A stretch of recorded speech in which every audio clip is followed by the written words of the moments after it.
I have 2 waters, though, so I'm ready. Hey, there's a second gray one. The canyon is nice today. It's sunny and everything.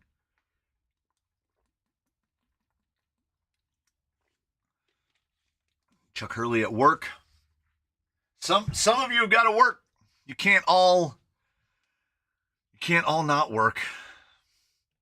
I take up all of the not working for a lot of people. I was doing stuff. I do stuff. Don't think for a minute that I don't do stuff. Oh yeah. I didn't align anything. What are we looking like on 2? It's all right. Wait. Is that enough RC4s for everyone? 2. Is it right? Nope, that's backwards. Wait. Towards the keyboard. Okay.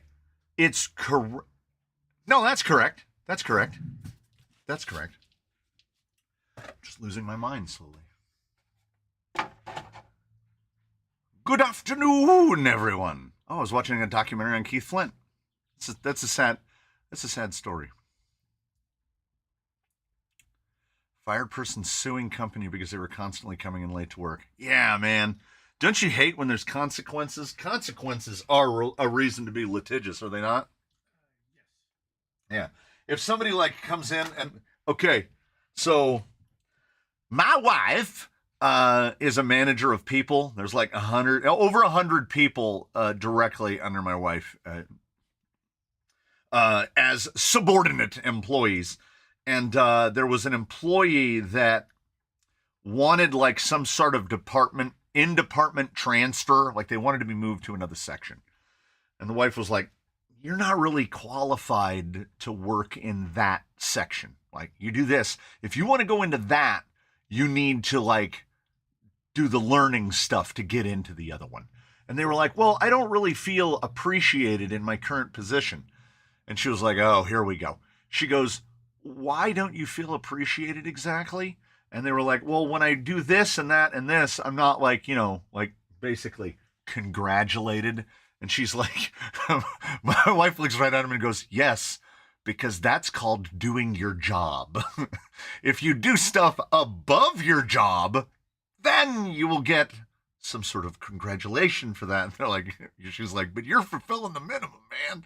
And they were like, well, I don't know if I'm like feeling fulfilled or whatever. And as a manager of people, she's like, well, then maybe you should look for something else to do. And I was like, damn! She has this notion in her head that she's not intimidating to people. She needs to change that perception because she absolutely is. Because she knows her job. She's put together. Like, so very, very bougie. No, ecologically conscious. They say don't buy bottled water. If I told you how many times this bottle of water has been refilled, and I never wash them, you'd never want to drink water at my house, basically. 5 free from in the building. Dave, Rich, Silver, Vince, and Juan. Almost everybody with a name. Charles Hurley with 1. Scott. I feel left out because I don't just have my name as my internet handle. Happy Saturday from New Zealand. Oh, there's a second guy in New Zealand. Did she enjoy Emo Bruce trail driving? Not only did she... Wait. Hold on. Because I'm going to have to move that out of the way. From the top. From the front. And back over here. Yes. Hail Hydrate. Hang on. In today's way, it's called entitlement. That's the word. I have 10 Aquafinas in rotation. Okay, so I'm an Avion 1 liter guy because don't look too closely at how filthy the sleeve is. The Nalgene sleeves fit them perfectly, and then it gives you a handle to carry your water with. So, almost half a lap.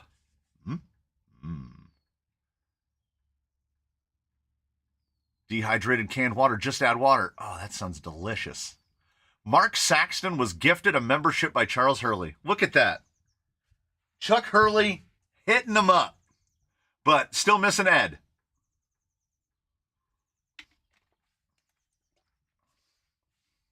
What? Listen. Listen. Can I click the like thing? Boop. Oh, it said 5 already.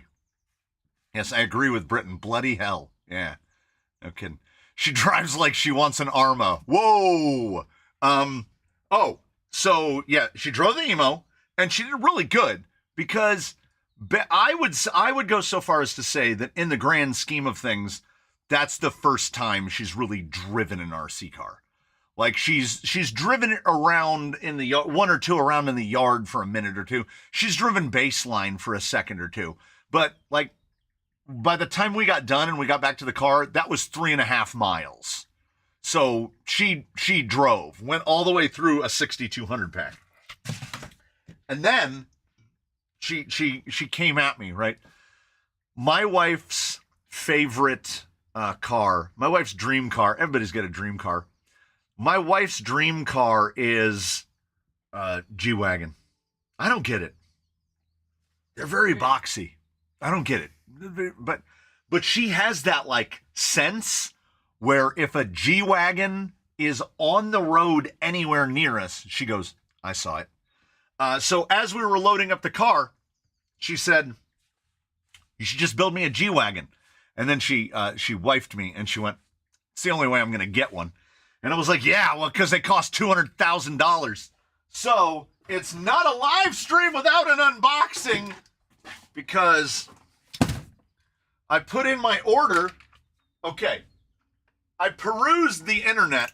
Some people will be able to guess. Hey, JC NorCal gets one. People will be able to guess what's in here. And I searched the internet trying to find the contents of the box. Until finally I said, I'll just check Amazon. So I check Amazon, and what does Amazon have? While shipping directly from McKinney, Texas, Traxxas 8811. Ooh, airbags. Ooh, I bet I can fit a rig in that box. I wonder if we can fit today's. I wonder if we can. So I've been calling it the Holy Ghost.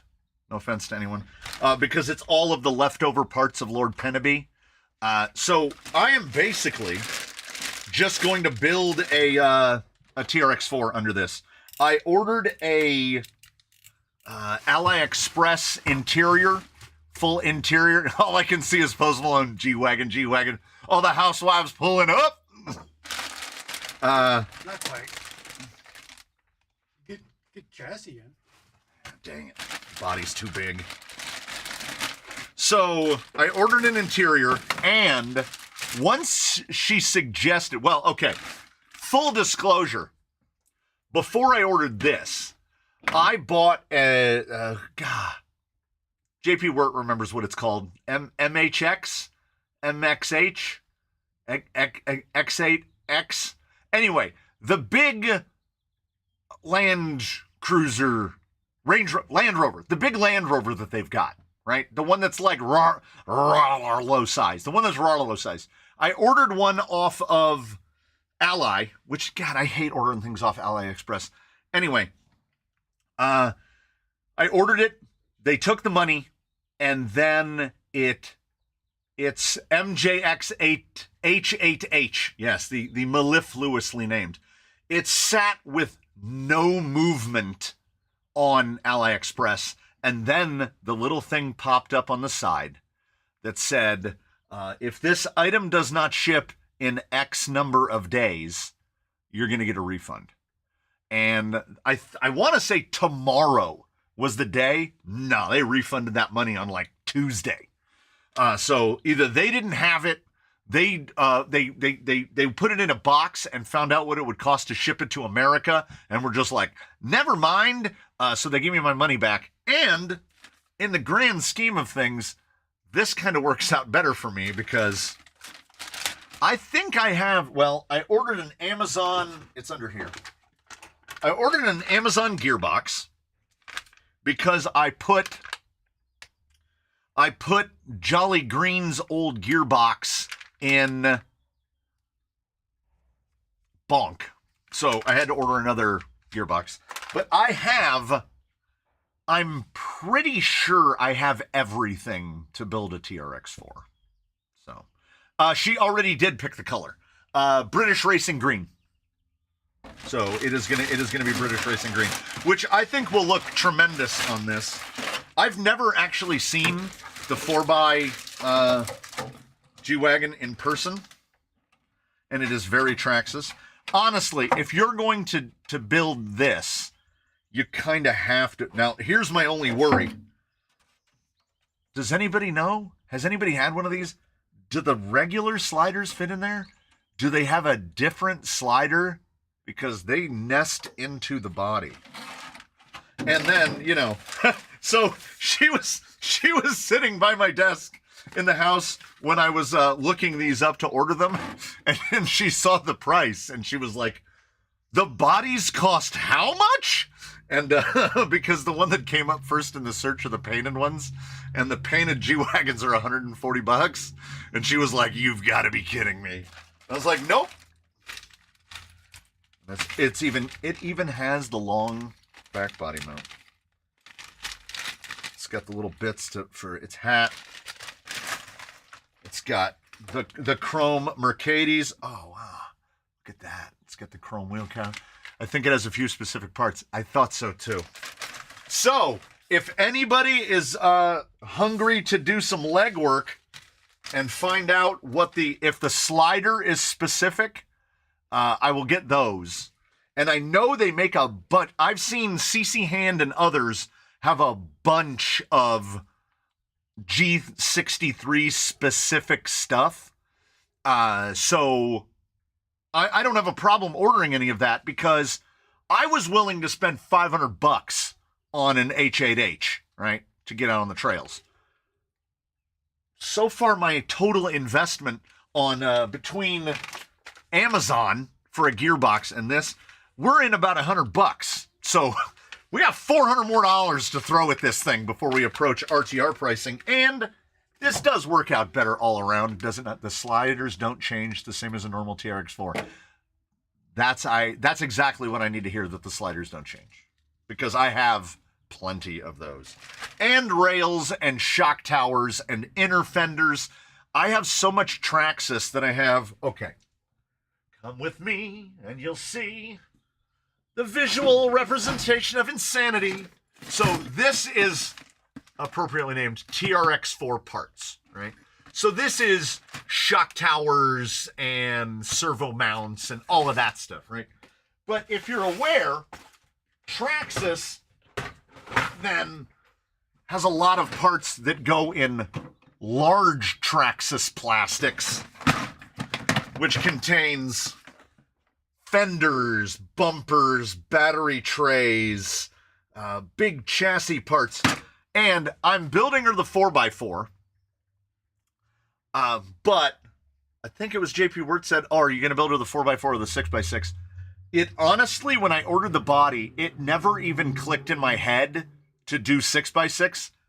I just disassembled Jolly Green. I have rails, plastics, axle housing. I could have built a 6x6 just as easily. I think she would honestly prefer the one that looks more like the G-Wagon. Well, though I know the 6x6 G-Wagon is real. Jerry the Raccoon's TRX4 G-Wagon is at the bottom of a lake. Hopefully, this one will not end up at the bottom of a lake. She has expressed interest that she would like a winch. What is happening? What is happening? I don't think the wife would like the 6x6. I agree. I have a TRX6 G-Wagon. I don't know if it's different from the TRX4. Chuck, the 6x is just a TRX6 with that body on it. This is just a TRX4 with the body on it. So the TRX6 is the same amount of different from a TRX4 G-Wagon as a TRX4 is to a TRX6. There's nothing specifically different between this G63 and the G63 6x6. She's joining the dark side, right? Checking in from Joseph Machine Company in Dillsburg, Pennsylvania. Do you want the Mercedes 2.2 tires and rims? I wouldn't be opposed. I have 2 left. The rest I all baked off the wheels. Someone sent in a set because I'd never tested them before, and they are right here. So I have the tires, but I don't have the wheels. Next thing you know, you have to partner. This is versus that. Oh, yeah. Hello to Miata Commuter. Hello. Welcome aboard. We have plans. We have plans that have been waylaid by my own inability to stop acting against my own best interests, I guess is how it's best summed up. Take her to the RC airport. Maybe she'd like a plane. Oh, we were watching planes. Ooh. I have an idea. I'm gonna try to share something from my phone to the computer, and then I'm gonna see if I can put it on the screen share. Wow, that was fast. Okay. All right. Shrink that. Something just got delivered by Amazon. Is it my hose? No, it's the kid's Boost. I don't care about that. Yeah, my smaller kid drinks Boost because they can't gain weight. And when somebody tells me that they can't gain weight, I'm like, oh no. Oh no.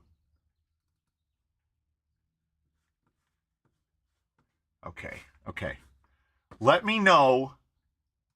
A and B. 2 things. Let me know if this works, and let me know if you can hear it. Okay. Split screen? Okay. Let me know if you can hear this. Because I can't. So this was immediately above the RC airport. Oh, hey, thank you, Driver 8. Almost missed that. I cannot see how this can be an RC airplane. Like, it does not look big enough to be a real airplane. Hey, Miata Commuter! But, like, that sound. That sound. But it was doing stuff like, I think this is where it does like a stall. Like, look at it. Like, is that, what is that? It does not look be a real airplane. Like, that sound. That sound. Right? Yeah, that sounds like an extra stunt plane. Extra 300, extra 500, something like that. Because it looked, so another plane flew over because Redlands Airport, okay, so this is the lakes right over here, and then coming right down here is the Santa Ana River, and then right over here is Redlands Airport, where like little propeller planes and stuff take off from. We saw a plane on approach to land at Redlands Airport, and it was farther away than the one that was above us and looked way bigger. That thing looked really small, but I've never heard an RC plane sound like that. That sounded like a piston engine, like, and it was doing all sorts of crazy, like, but you know, I've watched Red Bull Air Race, so I know that planes, that is a real plane. It has to be, right? But it looked so small. It looked so small because it was like, I got that thing. If you've ever been to an air show, it was like almost directly above us. So we were craning our heads all the way back, and it happened to me and the wife simultaneously. When we looked back down, we both got kind of dizzy. It was like directly over our heads. Whatever it was super cool, and it really made an even nicer day out. She's into it, and little does she know how fast I can build one of these. We're going to build some of it today. I've got time. Do you know why I have time? Let me put this back in its gigantic bag, and I'll get to why I have time. She will get to take this out and trail next week. Oh, here's why I have time. Okay. We don't want to bear the lead. Okay. So, today is what I've been calling the Holy Ghost, because it is the Lord, but not anymore, right? So if you watched yesterday, if you watched the Thursday episode, I made Team Revolt $80 for the G63 body. I'm sorry, G500 body. After I recorded the episode that was up yesterday, I went through the entire suspension, changed the upper links, improved the rear pinion angle, did not remount the tires so that all of them are correct. I refuse. Everything works great. Chuck Hurley, as he pointed out, he pointed out in a comment on it that it looks like the perfect rig for someone that's never driven one before. And I agree 1,000%. If you can learn to drive this, you can quite literally drive anything. And it has dig on it, so you can learn how to use dig. Let me tell you something. Whatever, I can never remember. I don't have the permanent retention of it. Whatever they make these out of, whatever the VE1 is meant, VT1, VM1, VE1, whatever the VE1 is made out of, whether it's a 1040 or a 1060, it is so weak, you can stall it out. Like, this gearbox doesn't have a slipper on it. It doesn't even need one. You can actually stall that motor out by getting it bound up. So in as far as a learner platform goes, way up there. And I was digging through, you notice the very glaring white springs. I was trying to find springs to make it work. And I did a video so long ago. Injora sells a spring pack where they're like blue, red, yellow, white, and all of them are too heavy. All of them are way too high of a rate, but not if you got IFS. They're like perfect IFS rate. Now, it's a little underdamped in the front. I would probably slow it down about another 20 weights, right? I think there's 40 in there. I would probably go to like 60 weight because of how heavy those springs are. The rear honestly feels pretty close. It feels pretty close. I did go through and refill them when I rebuilt them, relinked. It's in great running shape now, and it goes just like this, except I will pop that off, the receiver off, because you may choose whatever radio that you like. Despite people over there just out of frame dropping large amounts of money on here, I can't afford to give a radio away with every one of them. There are 3 radios at the end of the bench, and this radio has all of the current giveaway builds all programmed into this radio. So, like, I have one more behind me. Remember the pile of boxes? Hey, Rick's RC Crows! Their 20th super on a live stream. 20th. That means that I've been doing live streams at least long enough for somebody to give something in them 20 times. That's wild. So, all right, we're churning along. My brain, 1,000 miles an hour. How would I go about minimizing the overdrive on a Ghoulie Moo? Now, it's in the box. So, I don't know. I don't know what's in the axles, right? If it wasn't a brand new parts stream for the Ghoulie Moo, I would say put an underdrive in the front axle and an overdrive in the rear axle and try to even it out. It's so new, and everything is so new. I'm talking about, like, okay, the Guillemot episode 2 is up tomorrow, and I pull the whole gearbox apart. We put all the hop up parts in it. We take it out and run it. We put purchase price again in hop ups into it, and the gearbox shows promise and just anger at the same time. It's a whole thing. I don't want to get into it too much, because during the week I behaved as if I didn't have a YouTube channel. I ignored my most frequently embraced mantra of it's all content.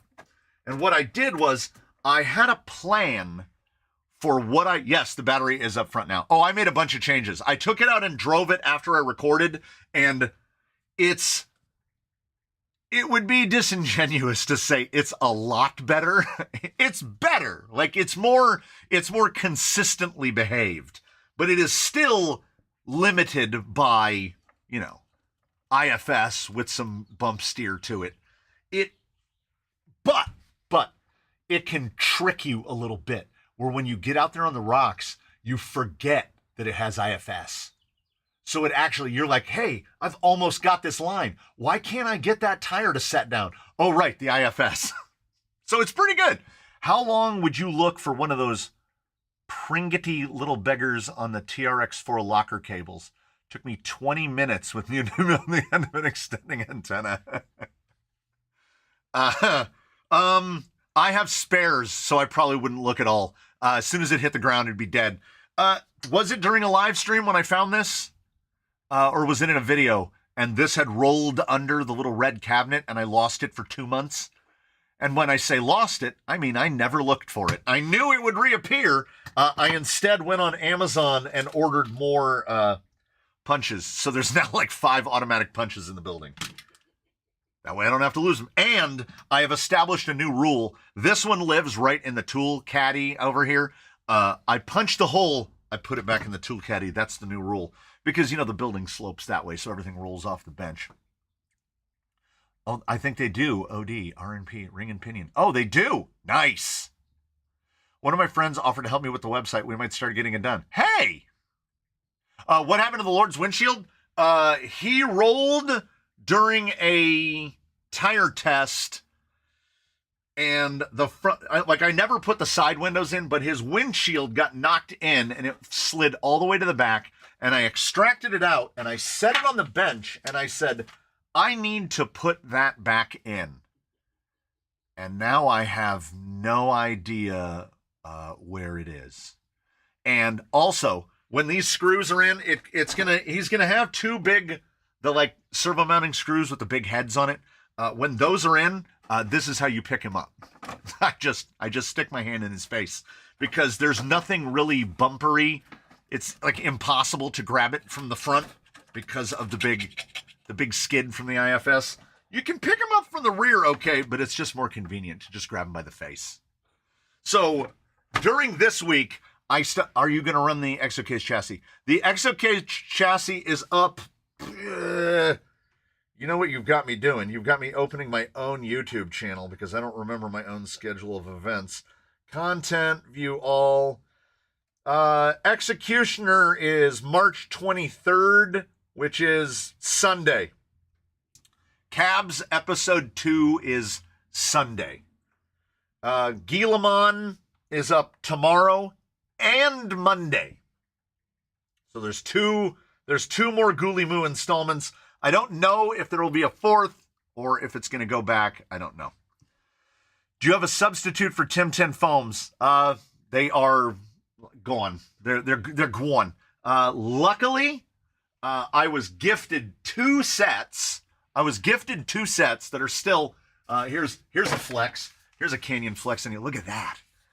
Still in the plastic. Haven't even taken them out. And I haven't had to take them out because I am not clinically defined, but locally known as an idiot. And I went through the tire rack and emptied out a bunch of tires and found 4 full sets of Canyon softs that I had just left mounted in tires. And honestly, looking up at the rack right now, there's Canyon Softs in there. There's Canyon Softs in there. There's Canyon Softs in those. Then we have the tires that were removed from Jolly Green when he went on Tusks, and there's Canyon Softs in there. So I am constantly refreshing Amazon because I want to keep buying them, because you know what I did? I bought a bunch of stupid fridge foam and then cut it all up. Now I don't have anything. I have 2 sets that I can build. And this isn't even all my fridge foam. I got way more. Because I never expected them to just completely dry up and not be able to find them anymore. And I'm hoping that they will occur again. We'll get to see them again. Why don't you canyonize the SCX6? What would that entail? Like, I don't. What do you do to an SCX6 except run over children with it? Like, it's okay. Listen. All right. Yeah, I gotta move Susan. All right, so here is Lord Pennaby, and for anybody who's never seen one, okay.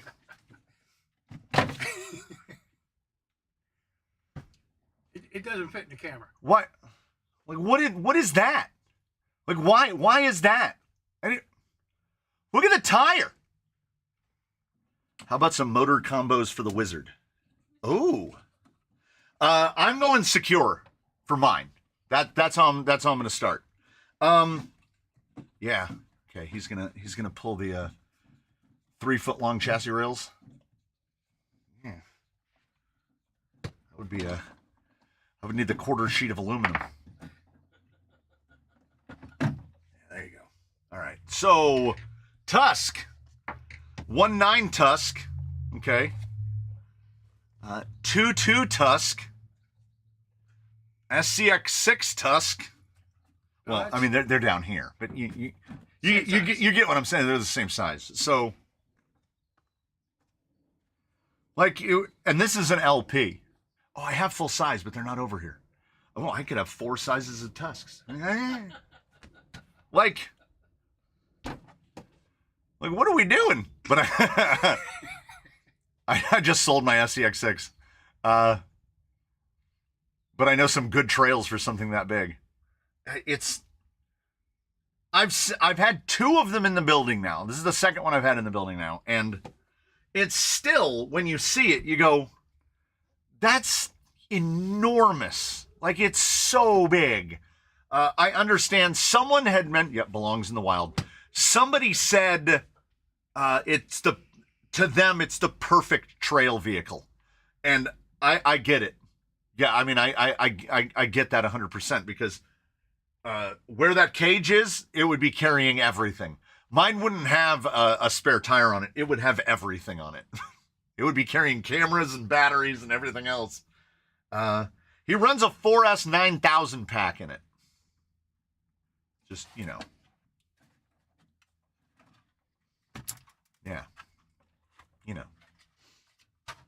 How many minutes do you get out of that? Yeah, just, it's just that big. And 100C. Yeah. So, Yeah. I mean, because that's a thing. Thank goodness they don't make a G-Wagon body for the SCX6. Amen. I have some spare Durtrex fossils for that if needed. Oh, it's on Tusks. He went all the way to the ultimate. Oh, these are Pro X. Pretty sure they're Pro X. J Concepts Tusks.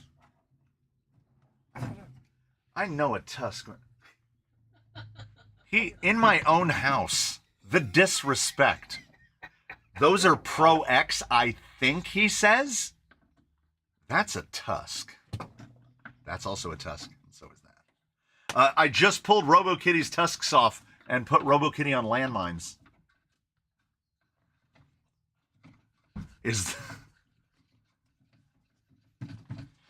When the order for the big fella went through, they said, was that a regular or large truck? Best sent the extra hookin'. Huge. 5 mo. Friend forgot a spare battery for the SCX6. It was a long drag carry bag. Oh, hell no. Hell no. I would have paid someone else money to walk back to the car and get me a battery.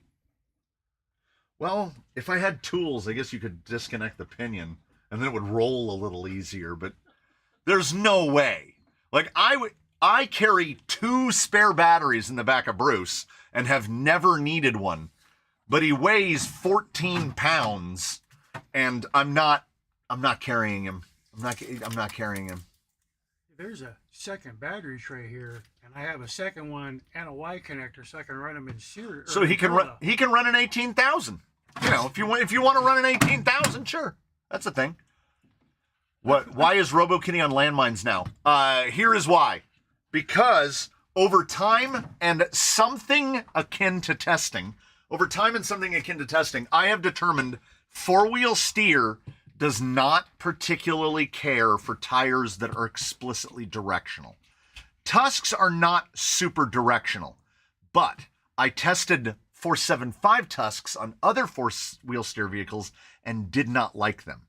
Four-wheel steer, I learned this mostly in all of the iterations of Blue Sky High. Blue Sky High is now on, I want to say, Losi Rock Claws. Four-wheel steer likes as omnidirectional of a tire as possible. Pin, rupture, something like that. So I had never tried 2.2 landmines. It would have been very easy to just buy a set of 2.2 ruptures. That's what his Zoidberg is on. But I had never tried 2.2 landmines, and I wanted to try the full 2.2 landmines. So I put those on there. And so far, so good. So I knew this was done. He was built during the last live stream, finished up in the following week. So I started looking through the bits and pieces of stuff that was sold, sent in, and I kind of cobbled something together. I got halfway in through a comment. How many? You need a harness to drag an SCX6. Yeah.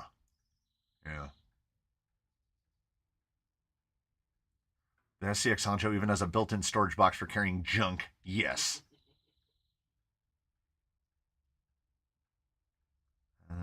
Okay. All right. So I started looking through the stuff that was sent in. I started looking through the parts bins that were here.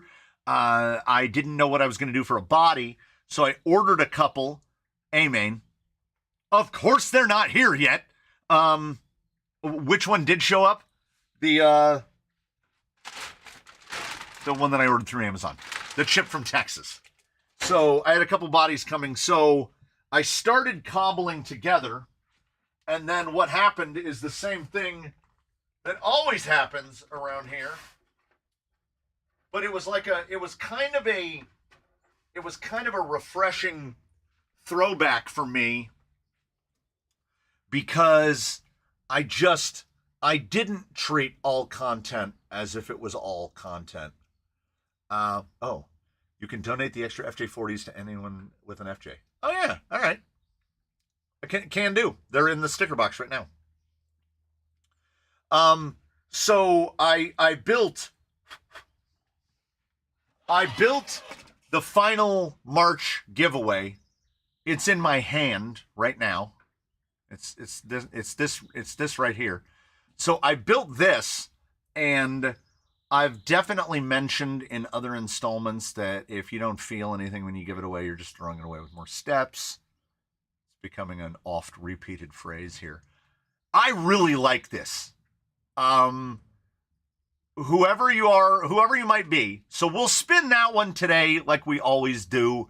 It'd be around 2 o'clock or so. We'll spin the wheel on that one.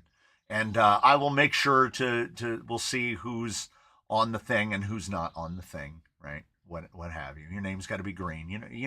Y'all know the rules. So I built this out of what I had laying around, and this is someone, forgive me for forgetting, someone sent in a trail runner, a Ruby body that had already been cut up and used, and they'd pulled all of the plastics off of it except for the door handles and the little windows trims here, and it was scarred up a lot, real lot. So I thought, what happens if I just hose the whole outside of this down with duplicolor vinyl and clear, vinyl and fabric clear. And I did that. And it really hides the scratches. Then I painted it black from the inside. And then I cleared the whole outside. And then you can't use Milwaukee. You have to use a Klein Tools Scribe, because on the clear coat, the Milwaukee markers, Sharpies, every other marker I tried looks purple. For whatever reason, these scribes look black. I mean, can you tell that that's just drawn on with a pen?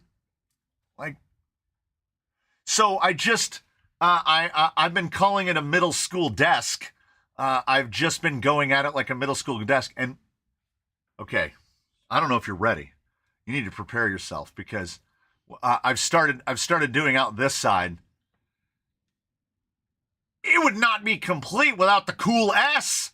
So we got the cool S going on this side. And what I do is I do a bunch of ink. I take it outside. I hit it with some Krylon Max flat clear. And then I doodle some more on it. Do a little bit of doodling. So here's how I trick you. Here's how I rook you. You're not getting the wheels and tires, whoever you might be, next week. This is next week's giveaway. You're not getting the wheels and tires because I love them. But underneath, what you've got is, you've all heard me talk about how much I love a Tulo. So what I did is, someone was kind enough to send in a Rock Pirates chassis. And I went through all of my gearboxes, and I found, well, first I went through my gearboxes, and then I looked through the available chassis rails that I have, and there's quite a bit, to find out which chassis needed to be cut the least to fit a stupid Tulo in it. So I put a stupid Tulo in it. You can only run a 3625. You've got about 2 millimeters between the front umber link and the motor. I went EOA. It's everything on axle. Someone sent in not the Escape 70, but the AM32 from Secure. I can't get it to work. When you plug it in, all it does is beep. So I put a Furatech in there. I continue not to recommend anyone buy a Furatech ESC. The quality control is god-awful. Oh, wait. Why just talk about it? Why talk about it when I can show you?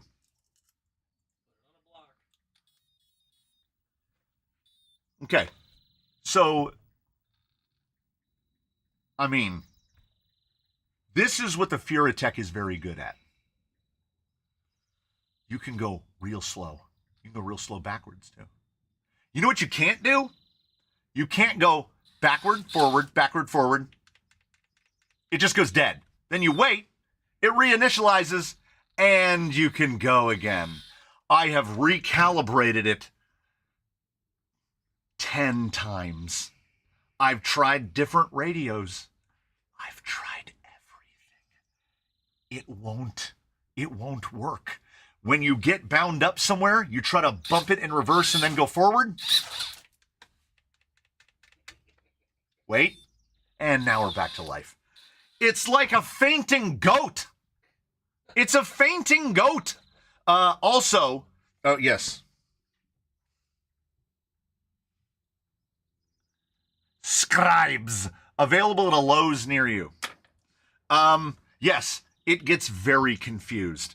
Now, I took it out and I ran it on these. So I was doing a lot of the early testing on the mix pins. Oh, they're real good. They're real good. They look good too. But this is on Canyon Softs. Now, because this thing is everything on axle, this will be in a video. Like, well, I'll do just like we did with old Squeaky over here with this one. So we'll do a runabout with it, and it'll go through and do the little usual things. Did it just become the fainting goat, by the way? Is this the fainting goat? Wait. Wait for it. We're back in business. Oh, also, cruise control. So we'll set cruise control to somewhere where I would like, about 60%. It worked! It worked! It worked! Okay, every time I have tried to engage cruise control when it's outside, it just faints. But now, knocked it out again. I call it corrosion of confidence. Like, I got it hung up on the middle of the skid, and I was like, all I need to do is a little bumper reverse and then into forward, and it just died. And then, boop, comes back to life. So, again, just like with that one, what am I going to do next week? I don't know. We're doing next week's stuff now. Anyway, you will receive this, and it will be exactly as pictured, with no wheels and tires, and I'm going to take my receiver back. Same as the story with that. So I've ruined sliding into March. I've ruined it because everything keeps going out with tires, so I refuse to give this one away with the tires. So I'll mention it again next week. I don't know who's going to be here.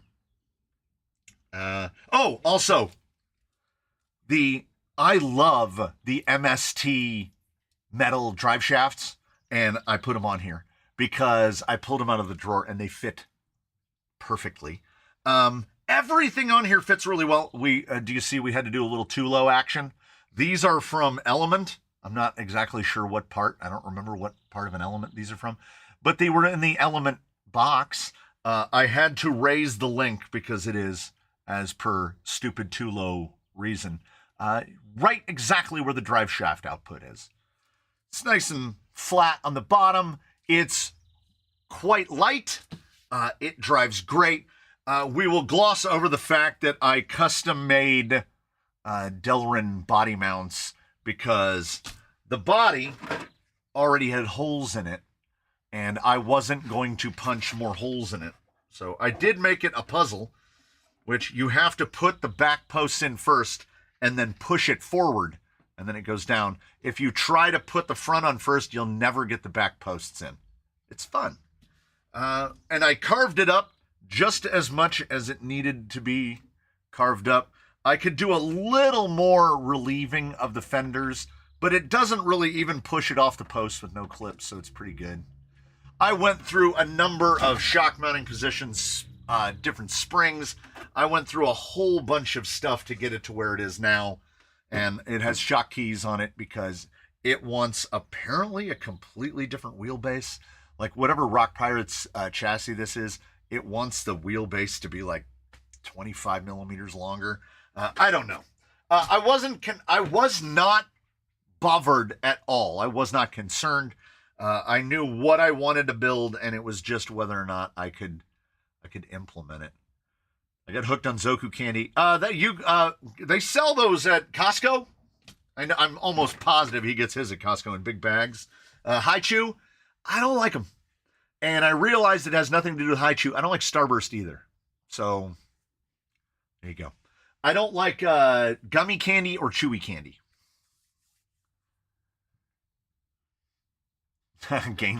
Gainting photo.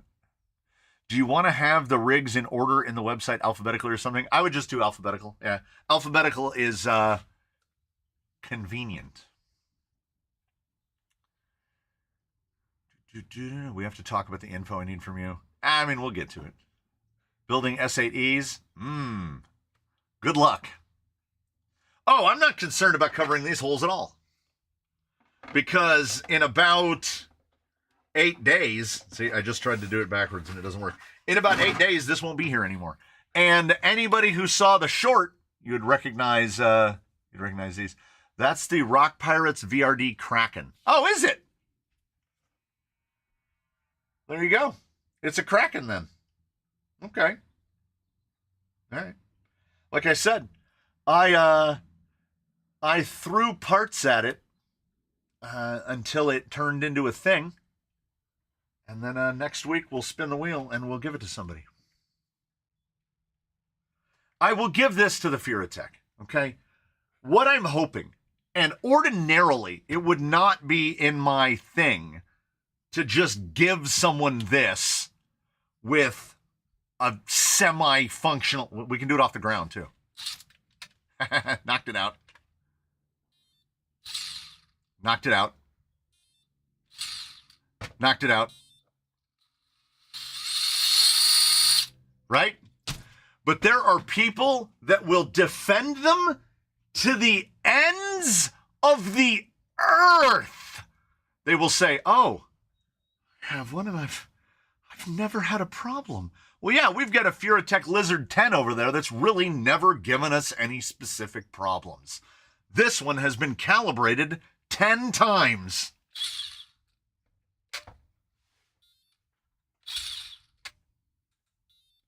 So what I'm hoping is that when this gets put into a box, travels to wherever it goes to, whether planes, boats, or automobiles, maybe some of the demons will get let out and it will start to work right. I thought about the BEC thing. So what I would try is unplug the steering servo.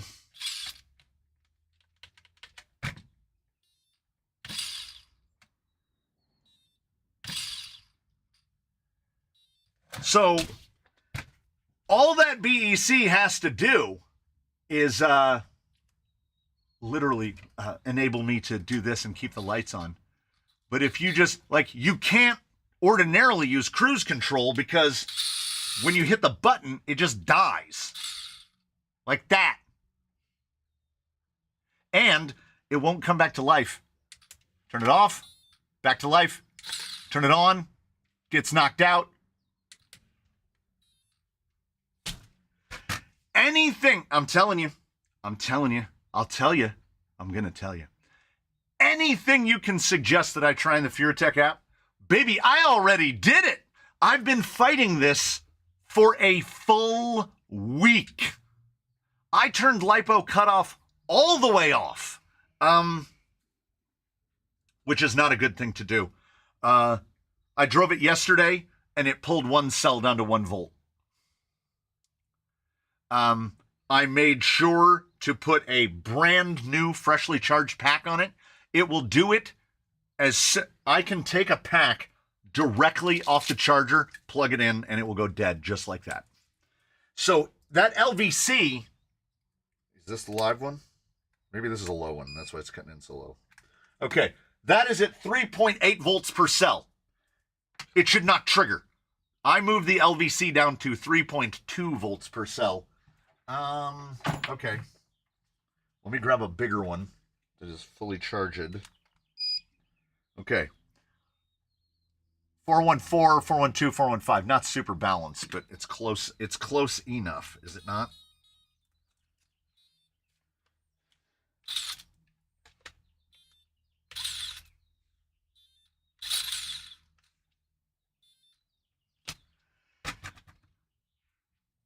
If you want to see me try it, I'll do it again. I don't know what else to do. I don't know what else to do to make it work. I've done the calibration procedure so many times. And the thing is, as long as you're driving it like a rock crawl and you're rolling into the throttle, it works. Oh, I was like, where's my steering? Unplugged it. So, here's the deal. I know that sometimes I have a tendency to be a little too harsh about a product. But then, in similar measure, people that have not experienced the same issues. My God, I can hear and feel the specter of the ISDT ESC70. Mine's always worked great. Should that not concern you? Because you've watched mine in videos fail over and over and over again. And I did have someone during the ISDT era I had someone accuse me of basically sabotage. You're making that speed control look bad on purpose. Okay. A. Why would I do that? What's the end goal? What's my benefit of sabotaging a speed control? I want them all to work. Yeah. Greg. Mi hermano.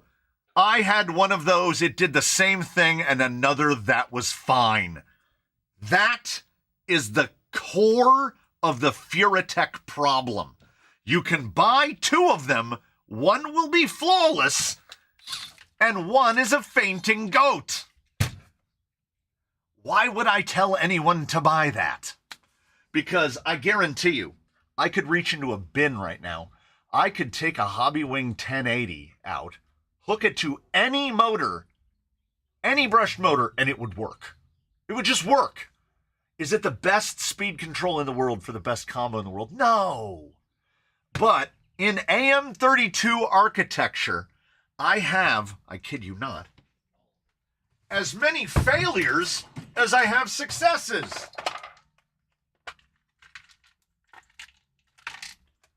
None of these work. None of these work. This is a nameless one that someone sent in. It never goes past initialization tones. This is the little cheap Flash Hobby AM32-bit. There is an identical one of these in Lil Fella. It has never given me a problem, not even once. Not even once. And then this is the secure BL Heli 32 that you plug it in, nothing happens, and when you had to knock him out first. When you hit reverse, it just goes beep beep, and then you hit reverse and it goes beep beep, and it hits reverse and it goes beep beep. That's it. So just deadens. And what's even more fun, that speed control used to be in this when I first built it. When I first assembled it, I put that speed control in it, and it would work absolutely fine on 3S and as hot as a fireplace on 4S. And I mean, plug in a 4S battery, set it on the bench, gather your stuff up, pick the vehicle up like this, and you can feel the heat coming off the speed control. So, corrosion of confidence.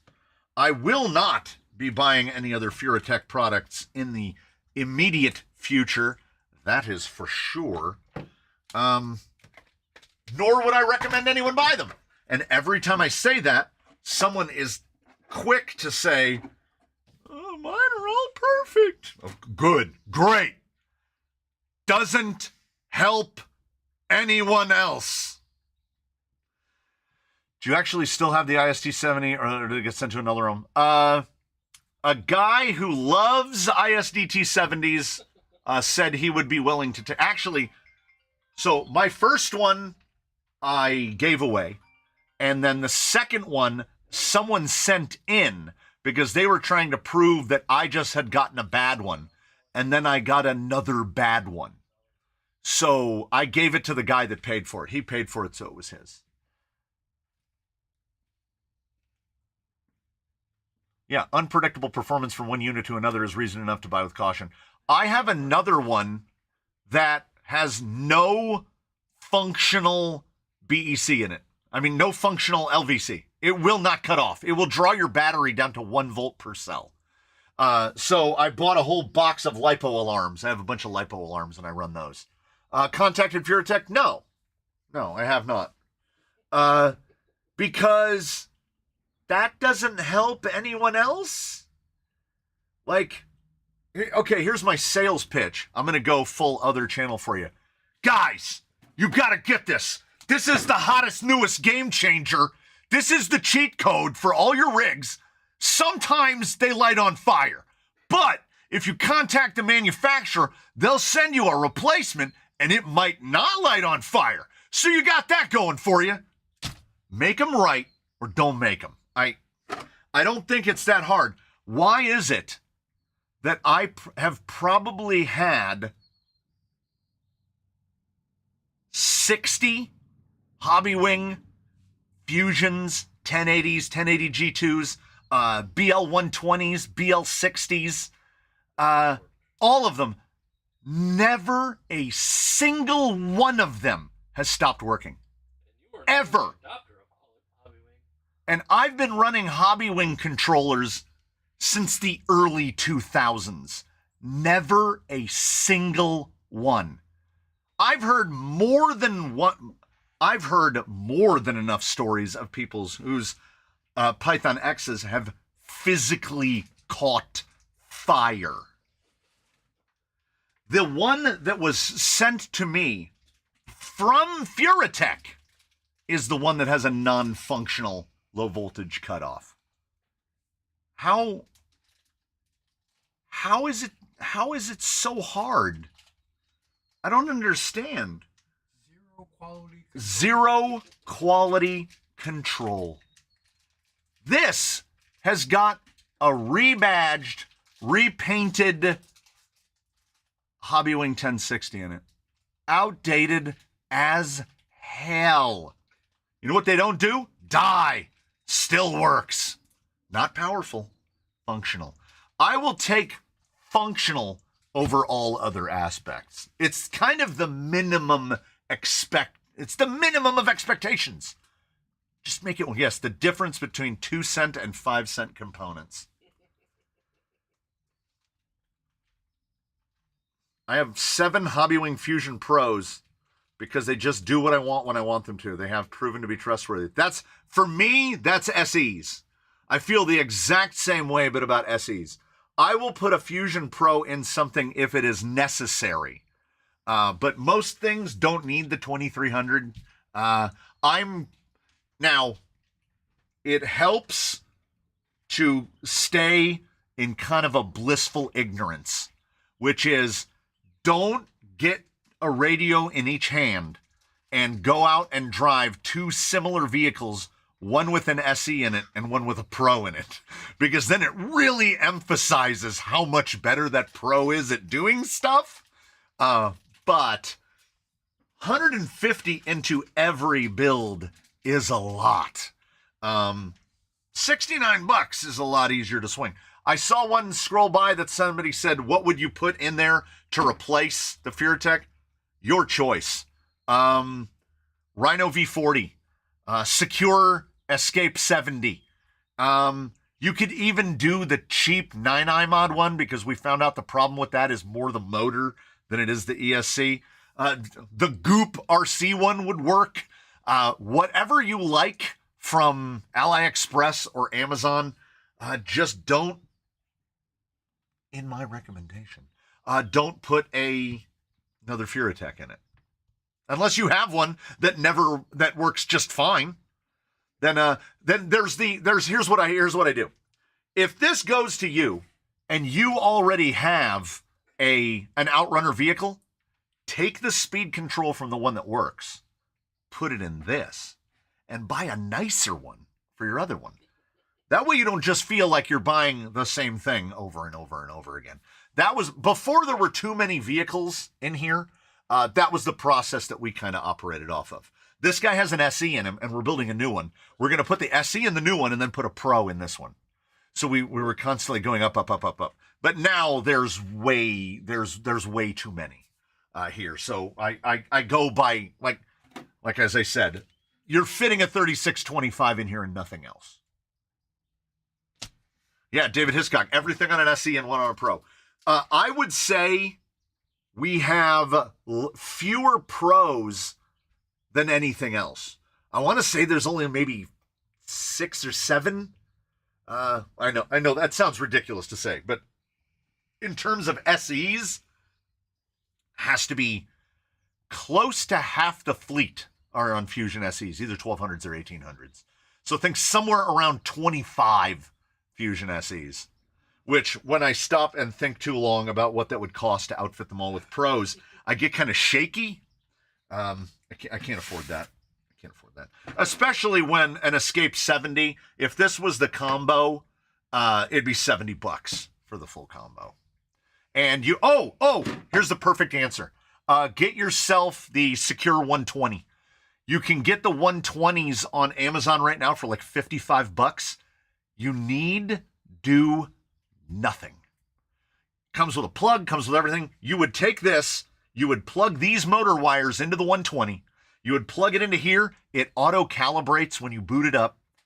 That's it. If it's reversed, you flip 2 wires and you're done. You don't even need to go into the software. But if you do, you can program it via Wi-Fi. So, what is the Pro? What is the Pro better at over the SE? Okay, so you've got an SE in this hand.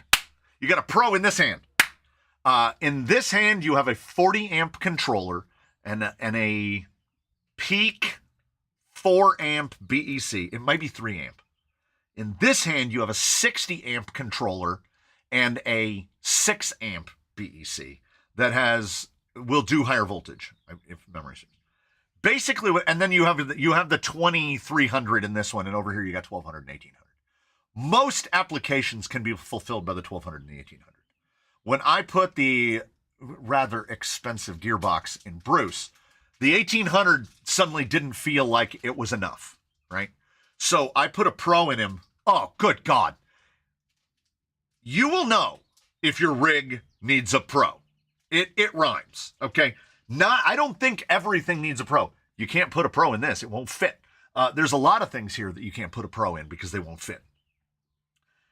I use the Pro sparingly because if you have a lot of gear reduction, if you sit down and you do the math and you're looking at gear reduction of, say, around 60 to 1 or higher, then a Pro is not a bad idea for you.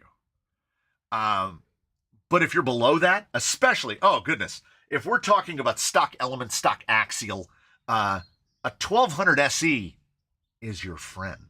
It's very inexpensive. And I tell everyone, Pro Raptor asking again, is the Pro smoother than the SE? Yes. Where's that radio? For this much of the trigger pull. After that, it is indistinguishable, except for the fact that, and I was explaining this to someone else. So here is, give me a ruler. Give me a ruler. Here is your trigger pull. We've got, that's where it stops. We've got about 18 millimeters of trigger pull, okay? From neutral to all the way back, we have about 18 millimeters. That means that if you're we're going very generally, okay? Because we've got latency, we've got slop in the system, we have all that stuff. But for the purposes of this argument, let's say that every millimeter of trigger pull, usually that first millimeter doesn't do anything. But again, we're using round numbers here. For every millimeter of that trigger pull, you're using about 100 kV of an 1800, right? So that's about, you're pulling 1/18 of the total power per millimeter, right? So 1/18 would be around, let's call it 5%. That's 5% per tick. You go up to a 2300, that's what, let's call it 30% more. So that means each millimeter of the trigger is about 30% more throttle range. Yes, you can dial this in with a curve, but you go down to a 1200, which is like half, for again, to be general, half the kV of a Pro, even though it has the cheaper controller, because you have, so instead of 100 kV per millimeter or 140 kV per millimeter, it's 2/3 of that. It's 60 kV per millimeter.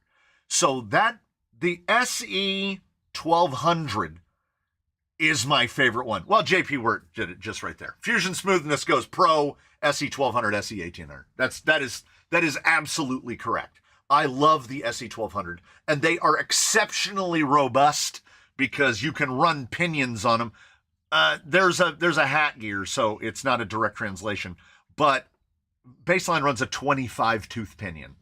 So you and I run Fusion SEs in vehicles that weigh 8 pounds. So they punch way above their weight, particularly at like $70. And it makes it really easy. Honestly, it makes it hard to buy other things. I'm shopping for things like secure combos and stuff like that for instances where a Fusion SE doesn't fit. The Fusion SE doesn't fit everything, both in terms of KV and in terms of physically. But I won't put an outrunner in anything just to put an outrunner in it. There are builds like the three of the four that are on the bench right now. So you've got, I need to angle it a little more.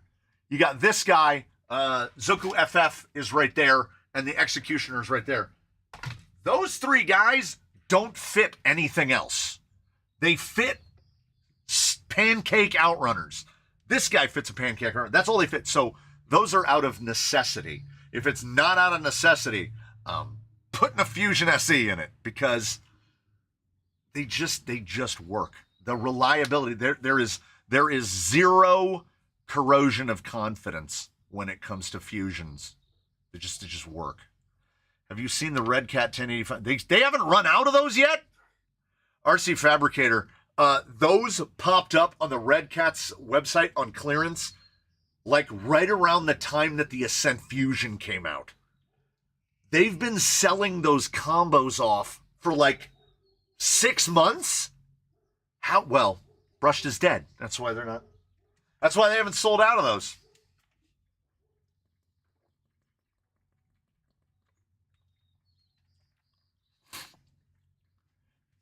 Bruce is now on a Fusion Pro, right? Yes. Yeah. He stole Lolo's. He stole Lolo's Fusion Pro. And Lolo got an 1800 SE. Would the new Holmes Fusion fit in that Rock Pirates build? No. 3.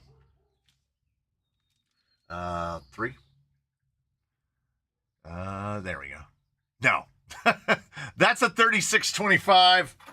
This is a ruler. No.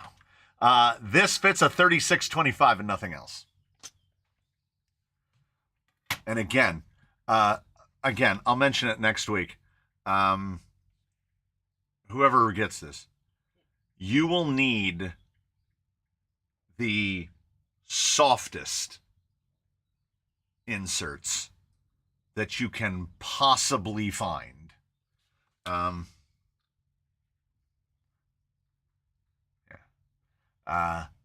This was going to be all secure, but all the ESC does is beep. You're going to need the softest inserts that you can find because with the EOA, it doesn't transfer weight to the rear end the way you expect it to. It absolutely doesn't. When this thing is all the way up like this, look at the rear tires have no more bag in them than they do when it's just sitting on flat ground. It makes no earthly sense.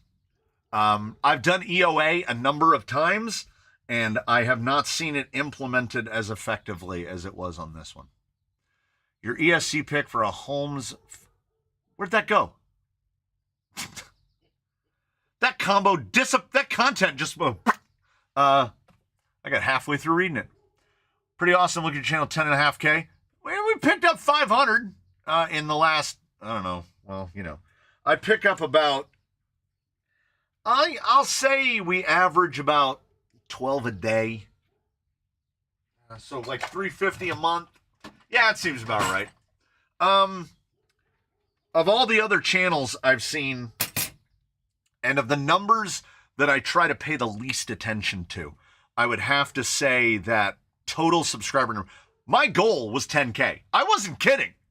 I don't care if it goes above 10K. I just wanted to be above 10K because then I can say somebody, and it's never been asked, but if somebody asks me, how many subscribers do you have? I'd say, I got like 10,000.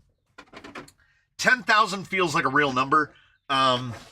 Any other milestone from here, I will measure in terms of view count, etc., etc. Like we're coming up on 3 million views. So, maybe we'll do that next week. Boy, I'm losing my voice today. You guys got me ranting.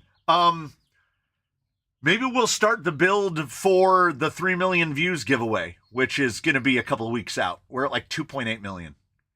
So it'll take a little while. FMS, TRX4 and FMS K5, both 2 speeds are stupid, retarded fun with a Fusion Pro and 15 tooth pinions. Yeah, that would be really fast. Anytime I put a 2-speed on something like that, I put the smallest pinion that will physically fit. Because I want an ultra low granny crawling gear, and I want a reasonably fast second gear. Have you tried any of the Power Hobby Outrunners? I got one on $10 off of someone. I don't think so. Because like I say, I really only shop Amazon. AliExpress is infuriating, and I order them from them only when I absolutely have to, when there are no other options. EOA, everything on axle. Oh, I can show it one last time before I start making a mess. So I built a plate to go between the servo mount and the servo. It's just a piece of Kydex that comes back. Speed control there, receiver there, battery goes there. So everything, all of the weight of all of the electronics is all unsprung. So when that weight goes to transfer, it doesn't. And it has just the basic Mias weights in the front. You'll see. I'll do a video. I haven't filmed it yet, but there'll be a video. There'll be a video of it. It works pretty good. Are the SE waterproof? Yes. So on an SE, there's no openings. All the wires come out of this grommet right here, and even the screws are all flat bottom. They don't actually go into the housing at all. So yeah, as far as things being water, well, you know how it works. Nothing is waterproof. There's degrees of water resistance, but as degrees of water resistance go, yeah, it's waterproof enough. And most motors will operate underwater. It's the electronics that the speed controls that start to complain about it after a while. But we've had a couple SEs be under the drink a little bit, and they seem to run just fine. I've got my whole family and friends that I've spread the addiction to hooked on your channel. Yes, spread the disease.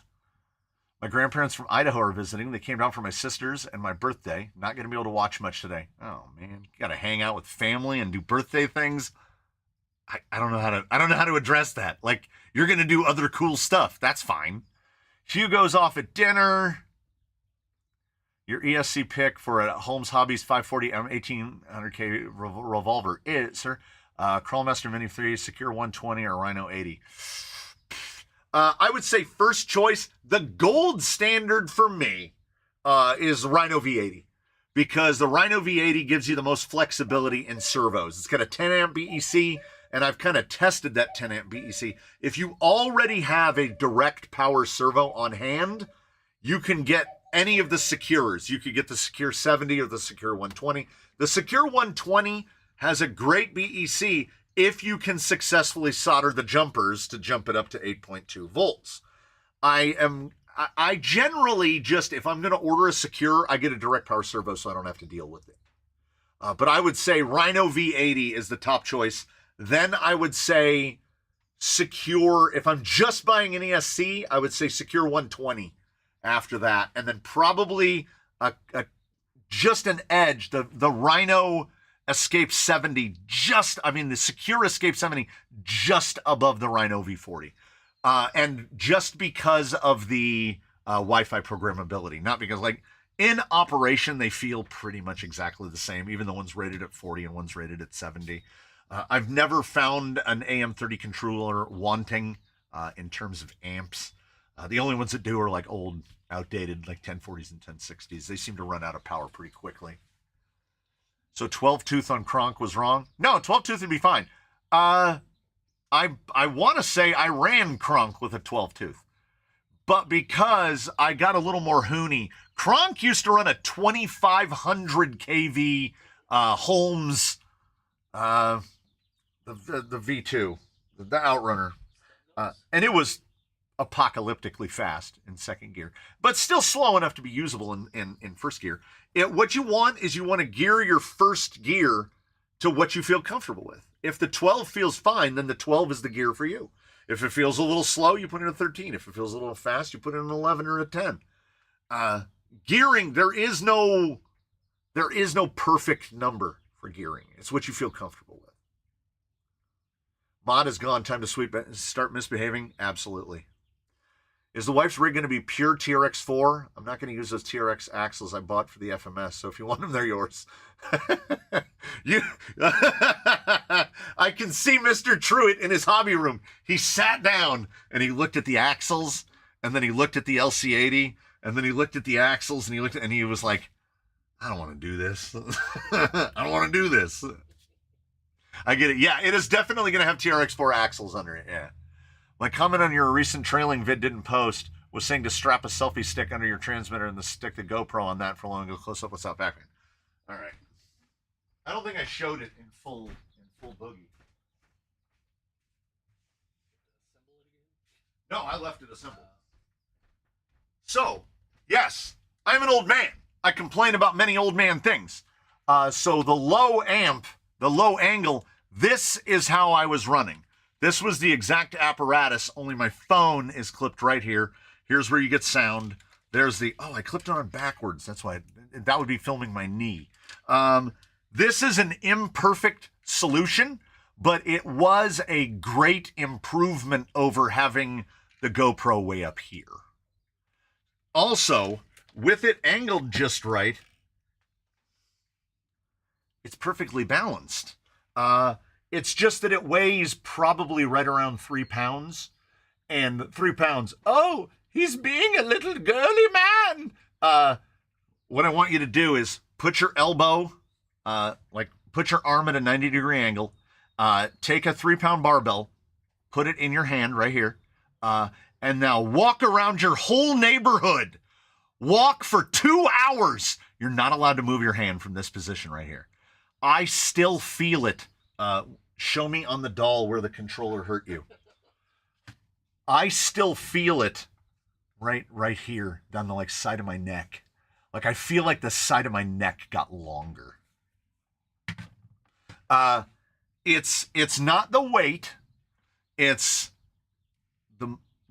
and oh my God, if not for cruise control, I would have died. Because just doing this, see how it all moves up here? Right? Because there's no muscles actually out here. The muscles are back here. That's why you can do that weird thing where you make your hand pulse. There it is. I put my thumb to sleep. Tennis elbow while trailing is real. Get a sling to hold your arm in position. Here's my thought. I just haven't figured out how to implement it yet. I need something that goes on my forearm. Kind of like that thing that archers wear so that the bow doesn't wreck their arm. And then have an aluminum plate that comes out, and then the bottom of the radio would sit on that plate. So I'm supporting it with my forearm rather than my wrist. I think the wrist is the weakness here. But I've only taken this setup out once. I haven't even ordered a shorter cable yet. It's like a 10-foot cable on there. We're gonna figure something out. When I trail, half the time I drive one-handed and just let my arm fall where it would just while walking. Yeah.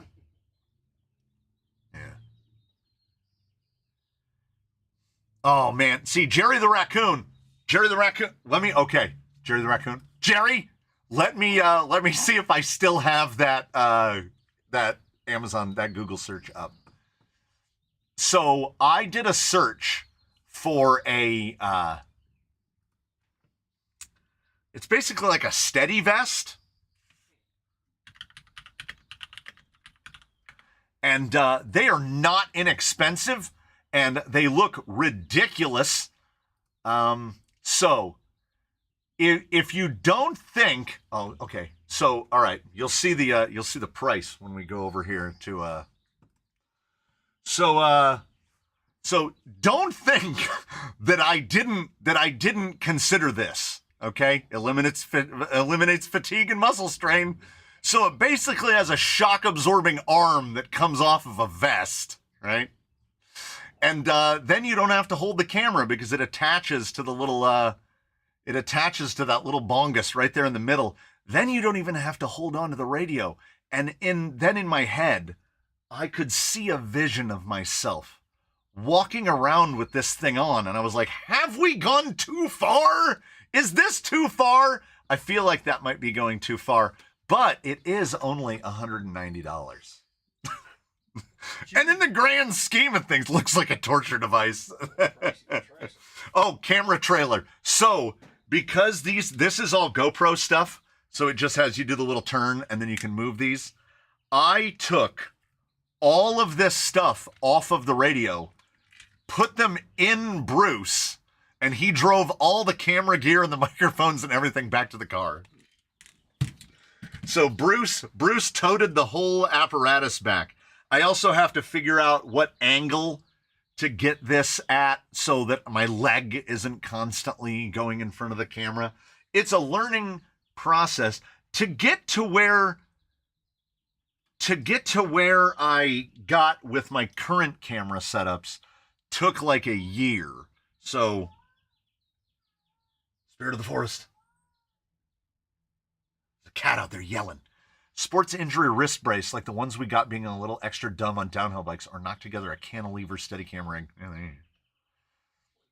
You don't need an exoskeleton for trailing. You don't tell me what I need and don't need. Like a bowling wrist brace? Out crawling with tactical gear on. Yeah, those come down over the hand, though. But similar idea. What I'm hoping to find is something off the shelf. Some kind of a forearm thing that just literally just has a bar that goes out and the radio sits on it. So that it's easier to support, because then the weight is being supported here, not here. And I'm not getting that, it's getting heavier. Because what I have to do now is I put this around my neck and kind of push it away from myself to kind of keep it stabilized. And God bless the folks down at GoPro, because that image stabilization that's next level stuff, man. It is. Once I import that footage, there's no wiggle at all. Oh, Svax pretty much summed it up. It's kind of the Strava theory. If a guy goes trailing in the woods and doesn't shoot video, did he actually go trailing? The old statement was Strava or it didn't happen. And here's the thing. Would I be out there if not for the collision of hobby on hobby violence? You know? Because it's all different parts of the same hobby. I like the camera stuff. I like the building stuff. I like the driving stuff. I like all that stuff. So to answer that question, if I didn't take it out and record it, would I actually be trailing? Well, I don't think if I wasn't recording it, I don't think I'd be out there doing it. I think the only way I would not be recording it is if suddenly I get a flurry of Instagram messages and guys are like, oh, we'd love to go trailing with you someday. And then I have actual people to talk to. So I would just trail. Like anybody who's been here, there's a guy over here who's been here. How much recording do I do when people are here? I record all the time when I'm here. You don't count. So when people are here, it's like when people are here, it's real people time. So I'm not like hovering over people with a camera, because I wouldn't want someone hovering over me with a camera unless it was me hovering over me with a camera. Oh, I'll be waiting for teaching the wife to crawl rocks. I don't know if that's going to happen. Yes, something like a metal detector handle or the crutches, the crutch that only goes halfway up your arm. I've been looking, but I haven't found the perfect thing yet. The best thing about editing is when you finish editing. I'm not going to argue with that, because I never really get tired of recording, but I do at times get tired of editing. And when I sit down in front of the computer and I bust this little gentleman open, this little gentleman right here. If you've never seen this little gentleman right here, this means you're in for a long day. Those both have micros. And here's the main camera, camera 2. That's the hand cam. This is the memory card that I wore out. but it still kind of works, so I don't throw it away because I have 3D printers that use SD cards. And here's the original bench camera card. I have sat down in front of the Mac Studio before, and it taken 1 hour and 20 minutes to import all of the footage off of the cards, because that day I shot 5 videos, and one of the videos was using this, which when you shoot in 4K is 1 gigabyte per minute. So you import that trailing footage, which was about 40 minutes of raw footage. That's 40 gigabytes plus the in-car cam. So it my spare hard drive is now full. Oh. Wait. I need like hold music. I need something for when I run away.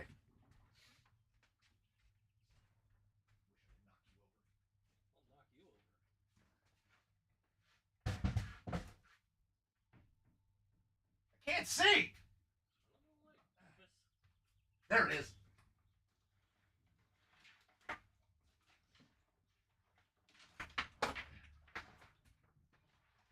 Okay, wait. All right, wait, I'm coming back. Okay, all right, okay. So, my wife was the one that went camping with the kids, right?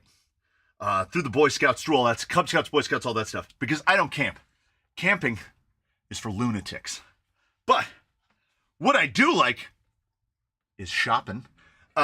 So I would be on the constant lookout for things to buy them to help facilitate that. They've got like top of the line sleeping bags, the little mummy bags that pack into a tiny little thing that's like this big. My wife has like the world's smallest air mattress thing that folds down like that big and rolls out. And then they stopped doing that stuff altogether. Just stopped doing it. So during the time, I went on someplace that was, it might have been Woot.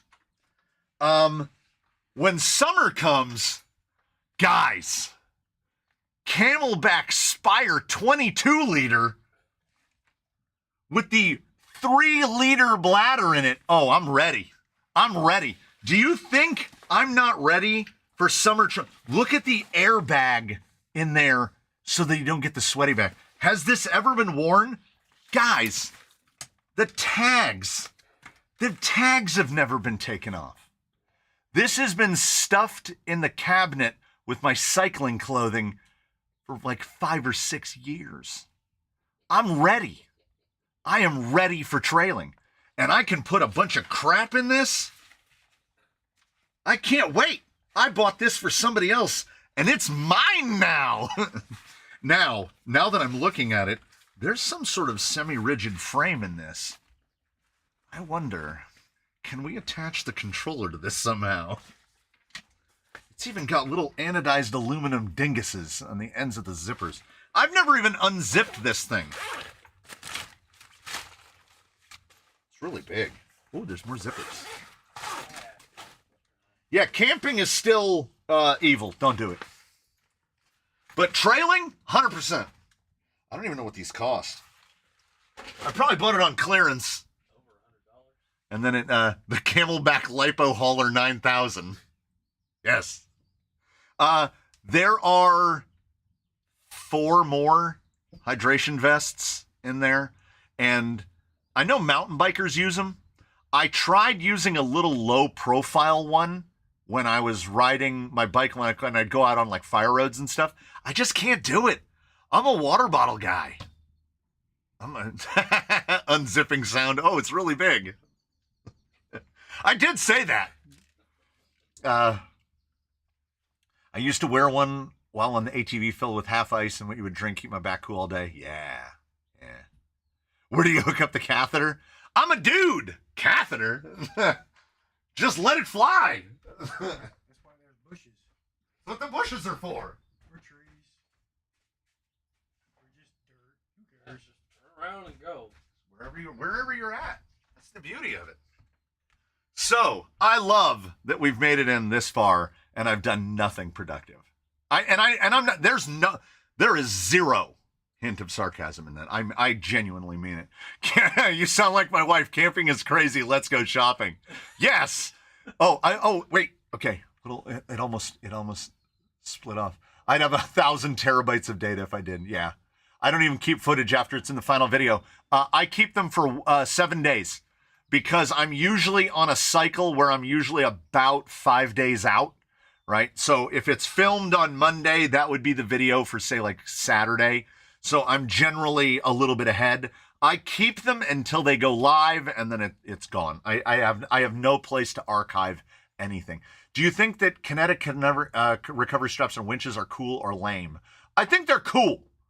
I like kinetic straps more than winches because winches require more effort. And like in the instance of the guy who I was working on before I was so abruptly interrupted by the thing that I do every Friday, I didn't bother to fabricate a rear body mount for him. Ooh, his body's getting a little hammered up. I just use the kinetic strap as his body mount to hold the body down. Oh, I just realized it moved on without me. Oh, it really moved. Okay, hold on. I loved camping as a kid. Don't know about now. Didn't like it then. I'm taking my wife, Crawlers, and Cameron to music festivals and camping this summer. I hang a truck off my hiking backpack and drive one just in case I break the truck. Oof, my trailing rig weighs 14 pounds. I'm a lunatic. I love camping. I will always go. Somebody has got to love camping. Horrible. I just don't like it. I don't like sleeping outside in a jacket that somebody turned into a house. Yes, I'd love to pay someone else to live like a peasant for a weekend.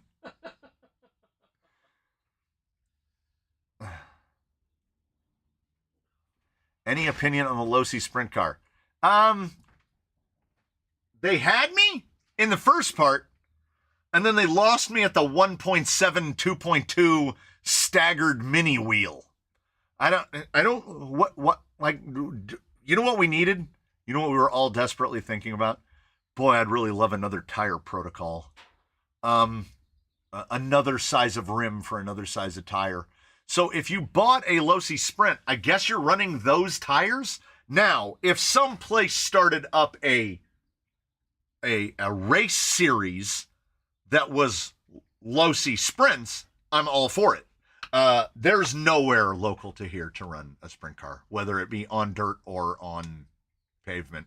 It's not a thing. I think if I was spending the money today, I would spend the extra whatever around $25 and buy the Traxxas late model because it uses more common parts, uses a more common tire size. Sleeping outside is overrated. The best camping trip, I know I've mentioned it before, but you started this. I'm going to do it again. The best camping trip I ever went on was one of the Cub Scout graduation sort of things where people get badges and stuff. It might have been the time when they got badges.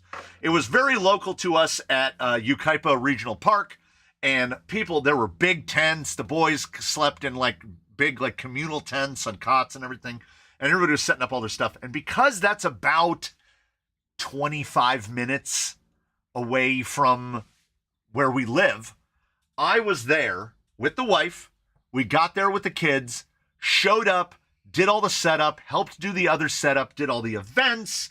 We ate s'mores. We did all the thing. It got to about 11 o'clock at night.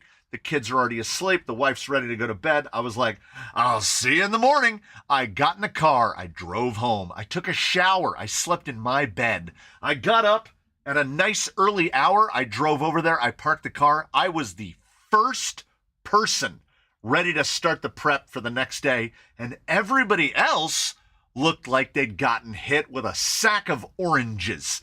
Everybody's hair looked like crap. Everybody looked sweaty. Everybody was dirty, and I was the happiest person there because I didn't sleep outside in a jacket. A thin, lightweight, what did somebody say was a better, like a rain slicker?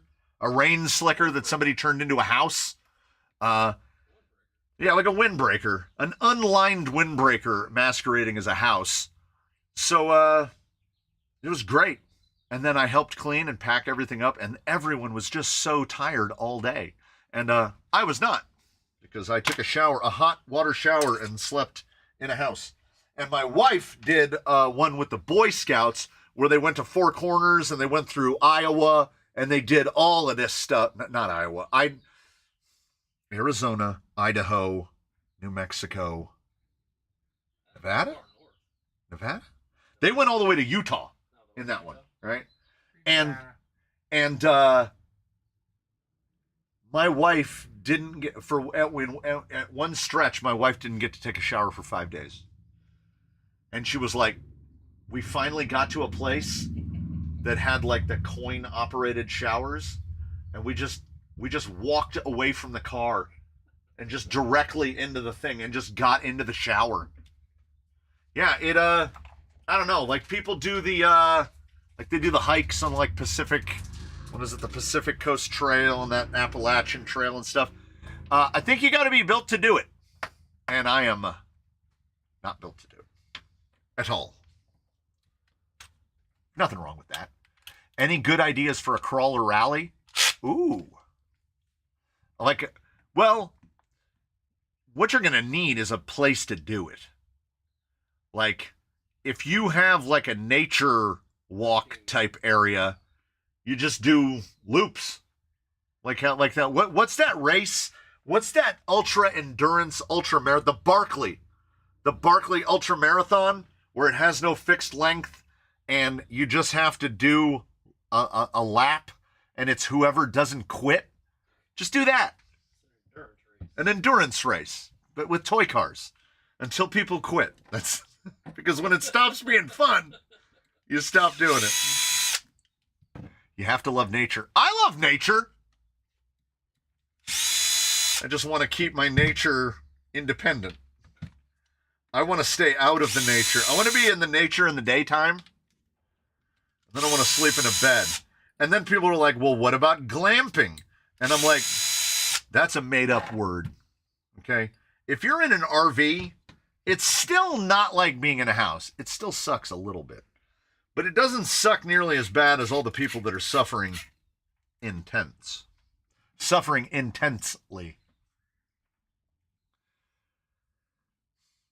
Taking the wife to the dunes, and we rented a yurt. Yeah, Jeff at the Temple's got it. Camping stuff is great. Stoves and lanterns in the backyard. Hell yeah. We did that many times when the kids were in Scouts. We would, set the tent up out in the yard. They would all sleep in the tent, and we would sleep in the house where the bed is. Camping, fishing, and RCs. Fishing, yes. RCs, yes. I will go to, is it at a resort? Let's go to that. Can I sleep in a bed made out of all the parts that beds are made out of?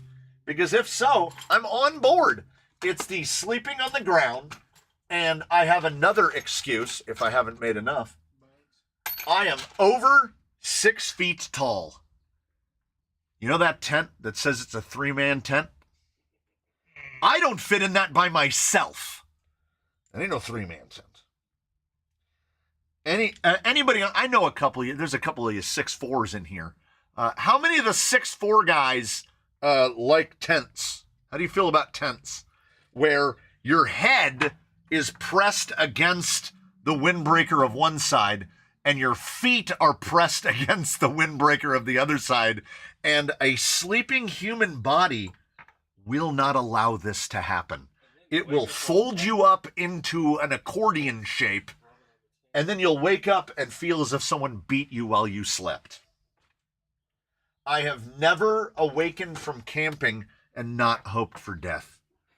I have woken up while camping and hoped that I was having a nightmare and that I would wake up home. Never turns out to be that. I actually tend to be there. To the point where they never even bothered to ask me because they knew what the answer was going to be. I got out of it. I'll do all the stuff. I will gather all the firewood. I will set up all of the campsites. It's not about not wanting to do the labor. It's about not wanting to sleep on the ground where it's never level. And you wake up at one point and the acid reflux is so bad because you didn't realize that your head was a half an inch lower than your feet. So your entire stomach flipped into reverse, and now you feel like you're being burned alive from the inside. Maybe it's just me, but if it's just me, then I have all the reasons I don't need to go camping. Rascals is 6'4" and loves tent camping. Rascals probably had like some sort of childhood trauma. That's all I can figure. I also had childhood trauma of hiking and camping. So my father had a very different take on camping. What some people would call day camping, where you would hike a distance inhuman, a distance that would be regarded as mistreatment and abuse of a child. And then you would get to the location at the end of it, and then you would cook the food that you had brought, which was inescapably terrible. And then you would sleep on the ground, no tent, in the wilderness as your brain fills itself with thoughts of all the things in the wild that are going to eat you to death while you sleep. Because did I mention that at this time I'm like 7 or 8 years old? If you'd like me to tell you guys a story about oatmeal, I can regale you with unresolved childhood traumas about oatmeal. If you get bored, let me know. I'll fill you in about that. I don't like camping. No one is ever going to convince me to enjoy it because I do not enjoy it. I have childhood and adult associations with camping that are not good. Self-inflicted pain makes you stronger. That which does not kill you makes you stronger has been adapted to that which does not kill you fills you with unresolved lifelong traumas and one or more forms of post-traumatic stress. And I agree with that because we all have our post-traumatic stresses that we're carrying. Did we roll for it yet? No. Poor diet and mental stress causes acid reflux. I have diverticulitis. That has nothing to do with my diet. That has nothing to do with the amount of stress that I do or do not have. It has to do with the fact that my body is actively trying to kill me if I eat anything that my body does not like. So I will get I have to take an acid reducer every day. I could eat nothing but tofu cubes all day long and I would still get acid reflux. So there are things in this life which are under your control, and there are things that are in your life that are not. And in my life, that is one of the things that is not. The amount of control I have over it is basically I can't eat the things that I'm not allowed to eat. And the list of things that I'm not allowed to eat seems to be getting longer than the list of things that I am allowed to eat. So as long as they don't take peanut butter and chocolate away from me, everything is fine. But if they try to take peanut butter and chocolate away from me, I'm burning the whole thing down, and I'm taking anyone who's near me with me. So stay away from my chocolate.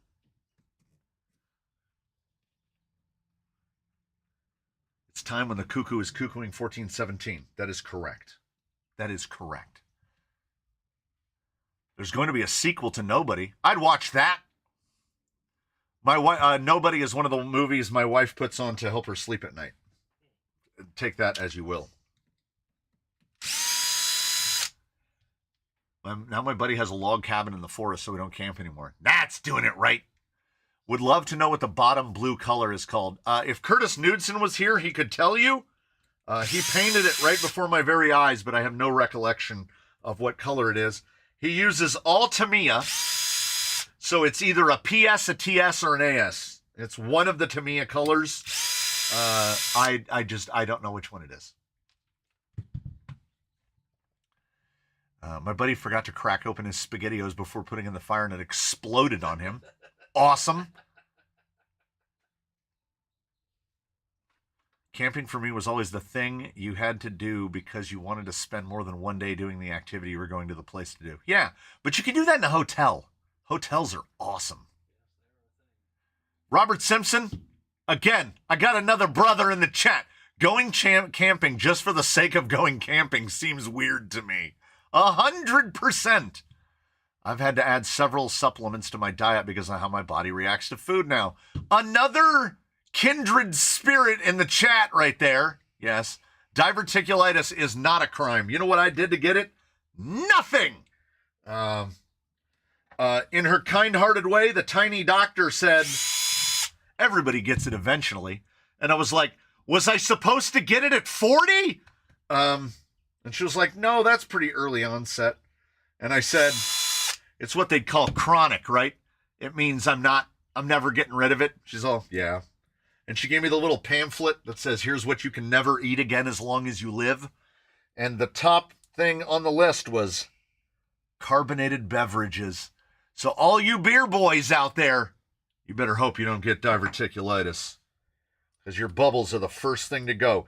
Unless you enjoy vomiting uncontrollably until you're in the emergency room and they put you in an antiemetic so that you don't vomit yourself to death. That is, if you get the lesser kind of diverticulitis that I got, which is these are her words, not mine. I'm a top end and not a bottom end, which means that I'm not going to end up in the hospital having part of my lower intestine or colon removed because part of my body died. I just have to not eat a bunch of things that I used to love to eat because they got snatched from me. Six pack a day, Dr. Pepper man. And then the next day, I never had one again. I haven't had a soda. I haven't had a soda in 12 years. And Snicker bars. It was Snicker bars and Dr. Peppers. Haven't had another one in. I haven't had one in 12 years. But I learned to like Milky Ways. Can have those. They don't have peanuts in them. So there you go. And you pray to the Nexium God. I get the cheap ones. I get the Costco fake low dollar tiny little tan pill about that big. I take one every morning. I only camp on the beach if there's a good swell somewhere and I want to have the first clean morning waves. I can get it. Just look up at night sky to understand the point of camping. I can drive my car to Joshua Tree, look up at the night sky, say, that's beautiful. Get back in my car, drive home, sleep in a bed. That's all well and good for you, but I can only see one star at a time. Yeah, the blind guy can only see one star at a time, so he's definitely not.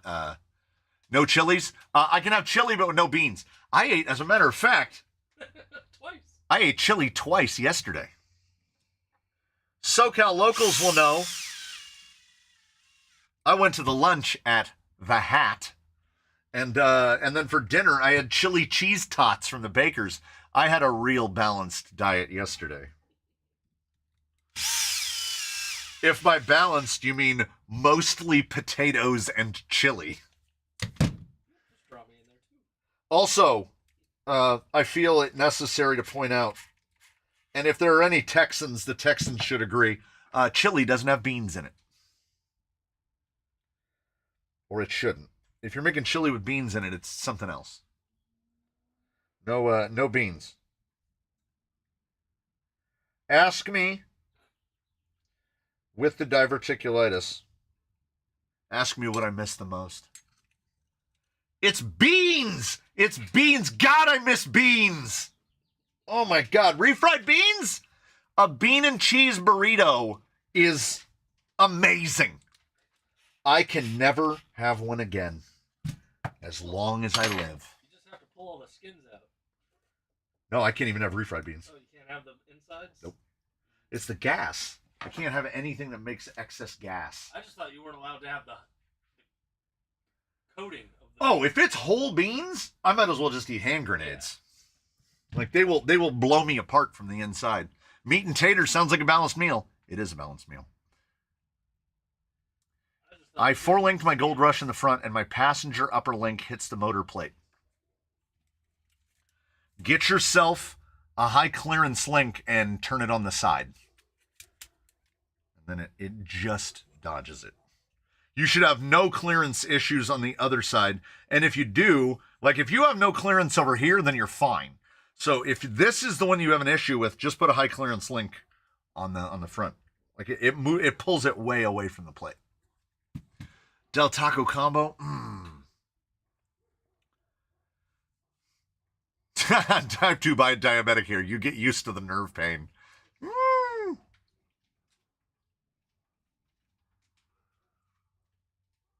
Chili absolutely has beans. No, it doesn't.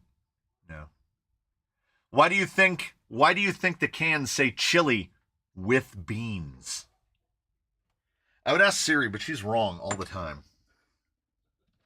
I want her to back me up, and if I'm not confident that she's going to back me up, I'm not going to ask her. Well, most Texans would agree chili does not have beans. I know this is too much information for all of us to talking about Asian, but just so you know, Squatty Potty helps with diverticulitis, not for nothing. I'm a top end guy. I have no problems pooping. What I have problems with is anything if I eat it and I can't eat it, or I'm not supposed to eat it, which means I can't eat it. I just throw up a lot until I go to a hospital. But I don't have any of the other problems.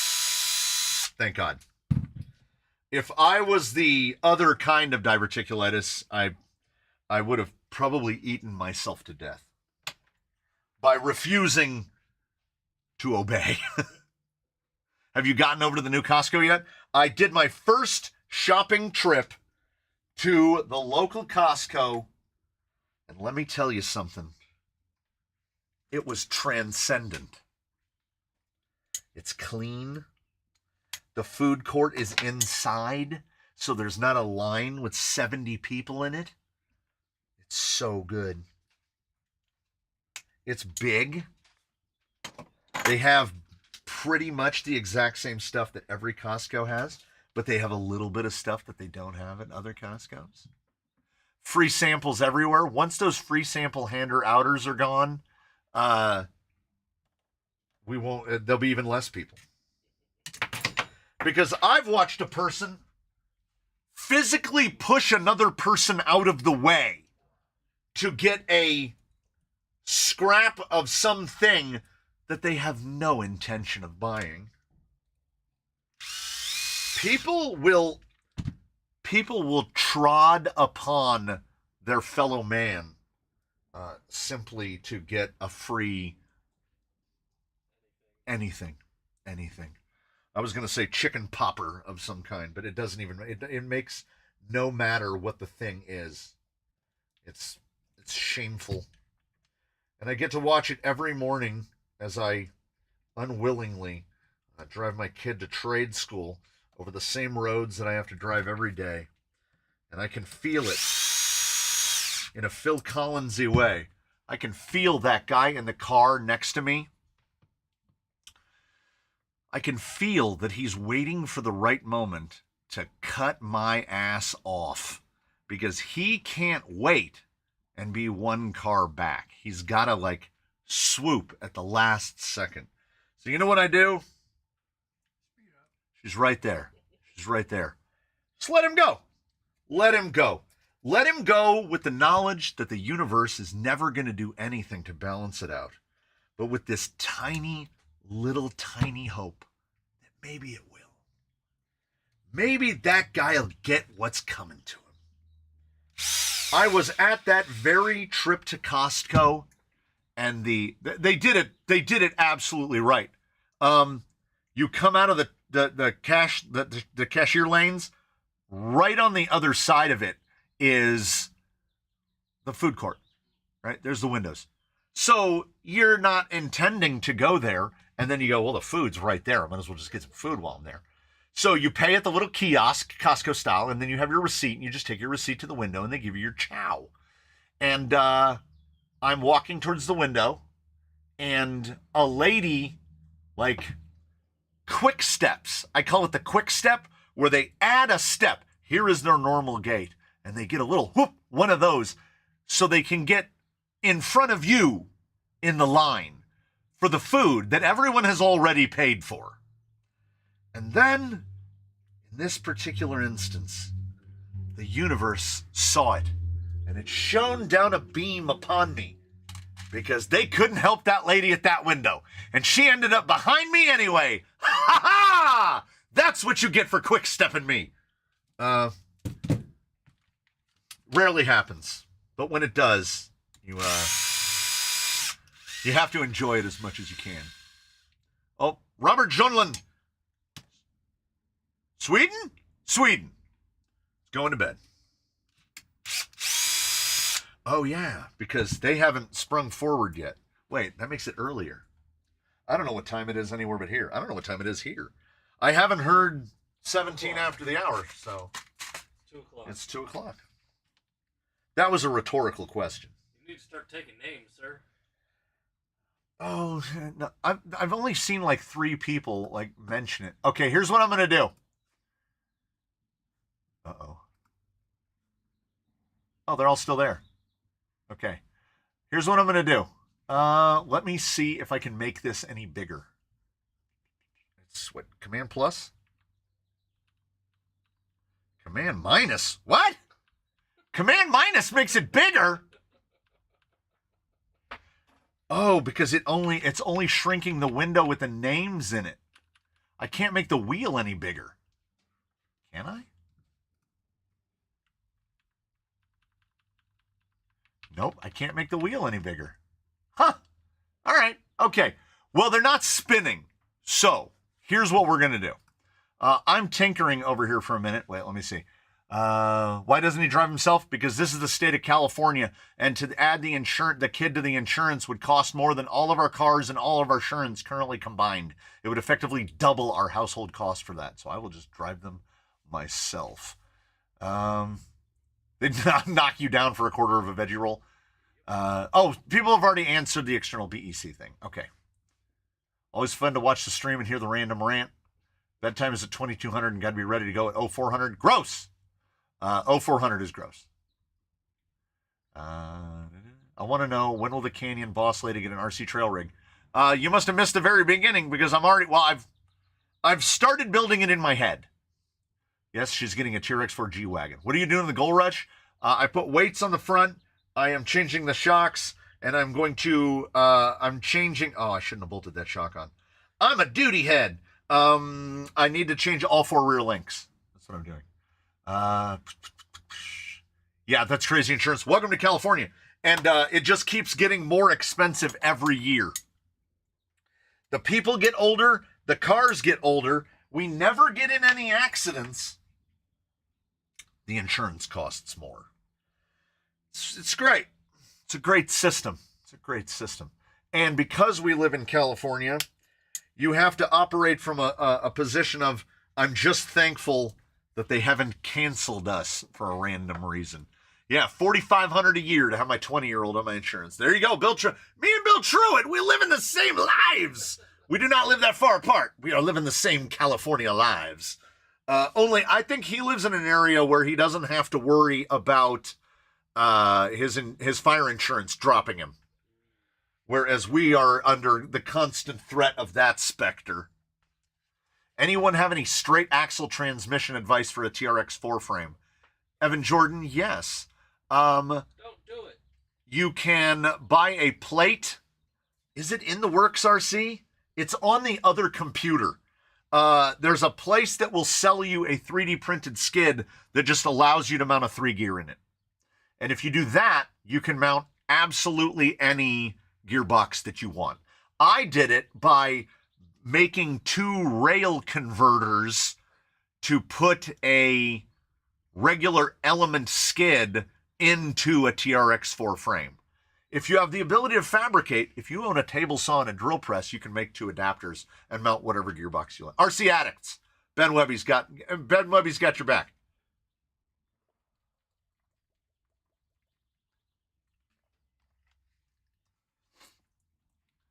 $4,200 a year at 23. Yeah. They will absolutely gouge you to death on insurance in the great state of California.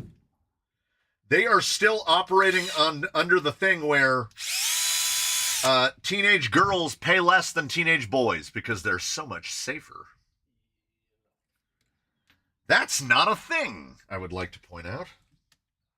That's how the insurance companies do it, though. Well, I think it's because teenage boys like to race around. Right. But teenage girls are more dangerous drivers. Yeah. I'm on the road with them all the time. Yes. Always doing Because makeups and- you can't work past human nature. You can't do it. If they made an interlock for your car where you had to put your cell phone in it in order to be able to turn the car on, everybody would just buy a second phone. Exactly. They'd buy the car phone that they use to turn their car on. We need to turn all cars into Faraday cages so that no cell signals can get in or out of cars. It's the only thing that will stop people. Because if that car is going down the off-ramp and it's a quarter mile plus long ramp, and they've already slowed down to about 20 miles an hour, you know for a fact that when you go past them, they're looking down at their lap because they're looking at their phone.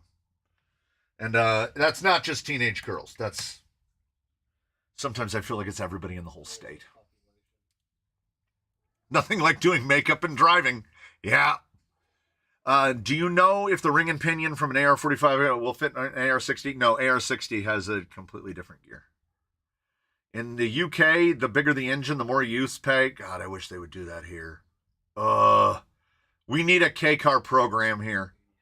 What would you do? ZRD to stance or ZRD to carbon chassis to stance? I don't understand the question. What would you do? ZRD to stance or ZRD? Okay, Zoku to carbon chassis. Yes, the latter. Put the ZRD on your VRD, carbon, and then put the carbon chassis on your stance, because then you're not wasting anything. You're still putting the carbon rails to good use. Is there any chance you could pivot to an LCG gearbox swap on Gary? I mean, you could. You could put a Nod 2 on there, no problem. What? You don't have a burner phone?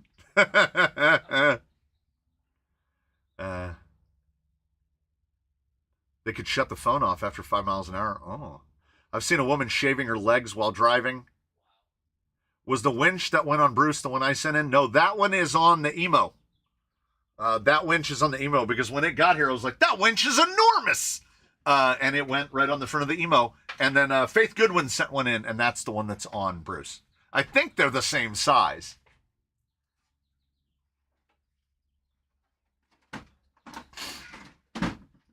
Women only use the rearview mirror for putting on makeup. And it's never adjusted correctly, so that might be right. Yes. Mr. Cross, there's your winch. Perfect fit right there. It is different. It is different from the other one. I never actually plugged it into anything, but he can plug it into something. He's right here. He can do that. I keep installing winches and then never using them. Because they look cool and the idea of them is cool, but yeah, like they're either not fast enough or they're too fast or the rope gets tangled up or I don't know. We have a strict no phone while driving, 450 fine, and you get 10 points on your driver record. Oh, it's like, I mean, the fine in California for getting caught on your cell phone is enormous. It does not slow people down at all. While driving professionally in Vancouver, British Columbia, I experienced people eating cereal and reading the newspaper on the highway. I saw a lady eating a 2-item plate from Panda Express with chopsticks while driving a car. She had the plate resting in the center of her steering wheel, resting there, eating with chopsticks on the freeway. What it comes down to is what they could do, and I know this is a ridiculous suggestion. They could just leave home a couple minutes earlier, and then eat when they got there, or wake up 5 minutes earlier. Anything, because the guy cutting me off in line, it's not my fault that he's late. It's his fault that he's late, but he's making everyone else pay for it. Love the channel. Quick question. I love your tire soap jar. What is the correct term for those jars? Need me a couple. Yep.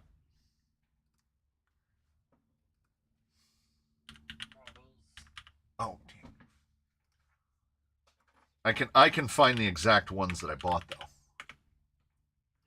Where's your HC6 at? Where's my what?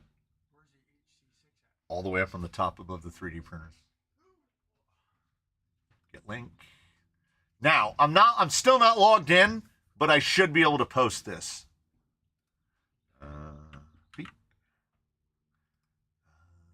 Paste. That shouldn't disappear. Let's hope it doesn't disappear. Post it in Discord.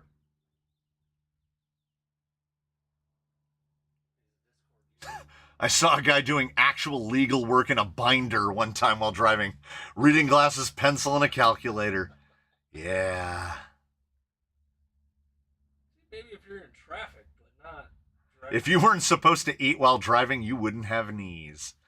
Well, here's the thing. I have eaten while driving a car. Car-appropriate food. Not Chinese food. Right? You can eat a Costco chicken bake while driving a car. It's handheld food. You can eat a burrito as long as it's not an overstuffed burrito. It's going to end up in your lap. But I've watched people eating hard tacos while driving. Bought Dobber bottles from Amazon. It was cheaper to buy 14 than it was to buy 6. That doesn't surprise me at all. That doesn't surprise me at all. Yeah, how many is that? There's an entire tower of them for like $20. But the problem is I bought 6 and I've used 2 of them. So 6 is still a lot. Okay. Need to go back to here. All right. It's not rotating. All right. Here's the thing. I cannot be arsed to go through the whole thing. I'm going to put this up for a few minutes. We're going to go like this. We're going to go screen share. Okay. I can't make that any bigger. Because, and I'll show you why. If I go Command plus, just makes it makes the text bigger and smaller. It doesn't change the size of the wheel. Like if I shrink the names down to really tiny, it makes the wheel a little bit bigger. If I go to full screen, it just takes the top menu bar off. It just takes that off. It doesn't make the wheel any bigger. The wheel doesn't get any bigger. So if you've mentioned your name today and you weren't here last week, let me know and I will put you on the thing. And if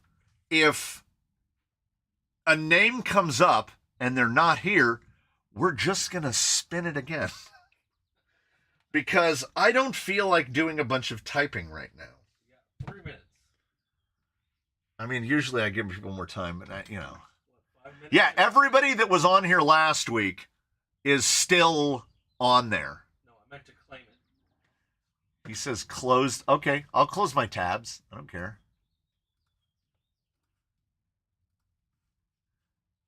But it's not going to do anything. It's still, look, we got that one and then we got that one. Look, there's still a tab up there. It doesn't do anything. And then if you go to full screen, it got like, it moved up the height of the bar. It doesn't get any bigger. Oh, and now because it's in full screen, I can't see chat. So like, where's chat? Oh man. Ugh. Now I can't see chat. No, I can't see chat at all. Clicking enter full screen was not a good idea.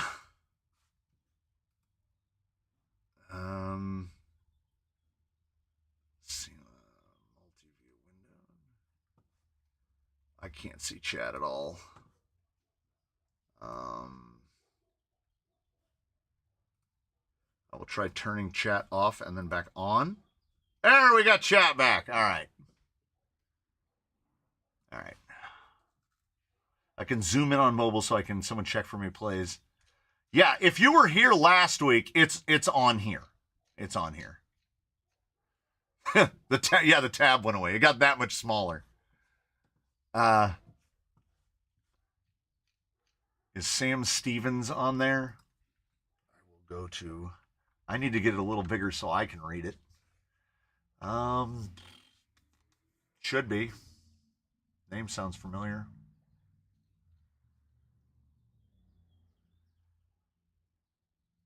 Spider crawler, Mike Cross.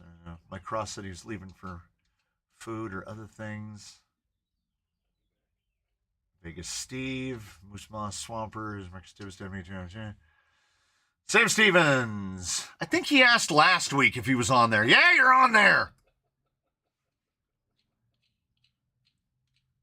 Mark Saxon. I thought for sure Mark Saxon was on there. He's right there, right between JC Norcal and Juan Valdez. Now, Stricken Hobbies, I don't think is on there.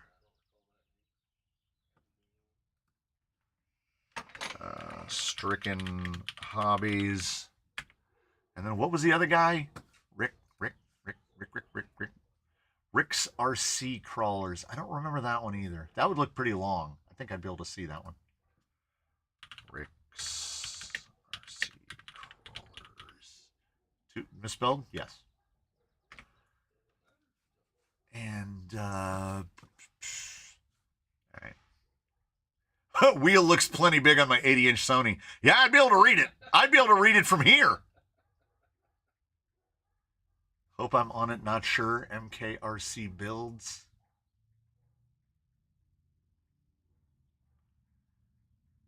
I'm moving everything around now.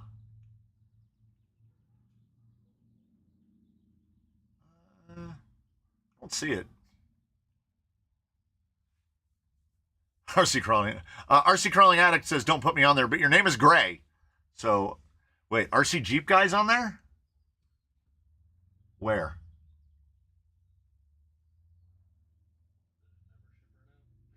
Yeah, his name's Gray.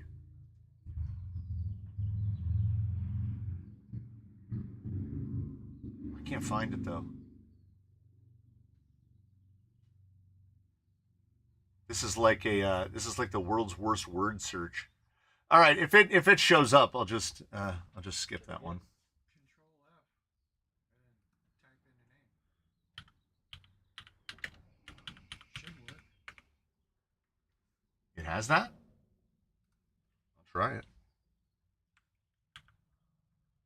Nothing happened. Control F on Windows anyway. Oh, yeah, I don't have that. There's BattleBot guy.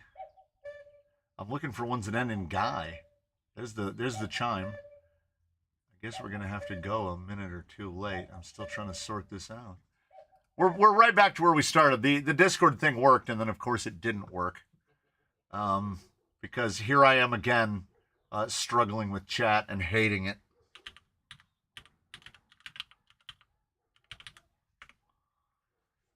So what am I gonna do? Nothing. I'll do the same thing I always did. Turn the screen sideways. This is on a monitor. Can't turn the screen sideways.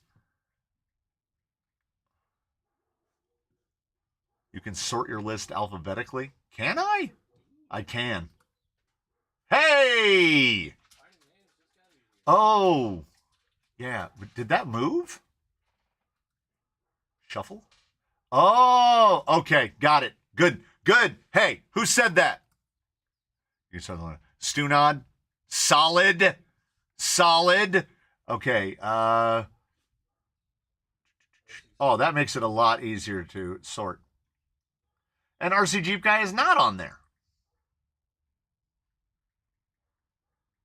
Yeah. RC McGee, RC Zilla, RC Maniac, RC 6521. Rick's RC Crawlers. Nice. Okay. Yeah. Yeah, I only got to do this 2 more times. Oh, talking to the guys on mobile. All right. I just waved my hand in front of the camera. You can't see me. I'm saying I need to be on there. RC Jeep guy, I need to come back out of this. Your name is Gray. You're not a member. Giveaways for channel member. Only for channel member. It is how we keep channel alive. It is not entirely inexpensive to give things away. So we have to have something to drive forward. So yes, MKRC is definitely on there, right between Mini Badger and Moose Moss.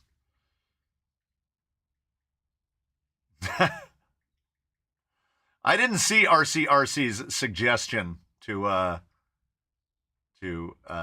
sort alphabetically. If it did, you'd done it. I sound so neighborly. Was I doing a very bad Eastern European accent? Because that's what I was going for. So if I landed on that was on purpose. That is my generic Eastern European accent. I've never been there. I'll never be there. I learned it from the television. Yeah, basically. I am uncultured American swine. It's fine. It's late. It's late in the day, and if by the day I mean the extent of my life, so I'm fine with it. I am what I am. Okay, is Troca RC on there? Okay, the alphabetical makes this a lot easier. Wow. Okay. Not sure if I'm James N, I believe, is on here. And I'm wrong. I'm wrong. He gets a capital because I hit it on accident. Moose Moss is on there, I know for sure. Yes. MKRC Moose Moss, Mr. Man. All right. Sal Trippin's not on there? He's not somehow. Must not have been here last week. Sal Trippin. Yeah. Good. Jeremy Yoder. Okay, he's not under Y. Is he under J? No. Amish aren't supposed to use the computer.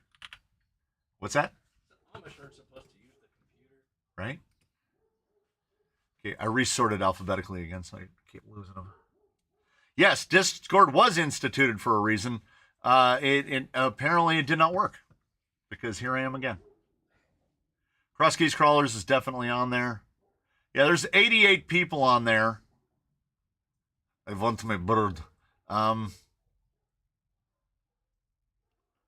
This alphabetizes by the first, so Bill Truitt's way up near the top. He's like in the top 10. So, I mean, I feel, you know what? We're like 5 minutes over. It doesn't mean anything to anyone. We might as well flip the flop.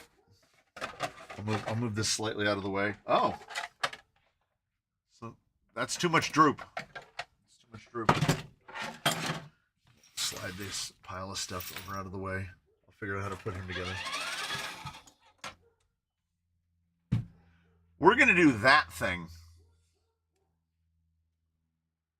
I did add Jeremy, didn't I? I feel like I just did. Yeah, I did. Okay.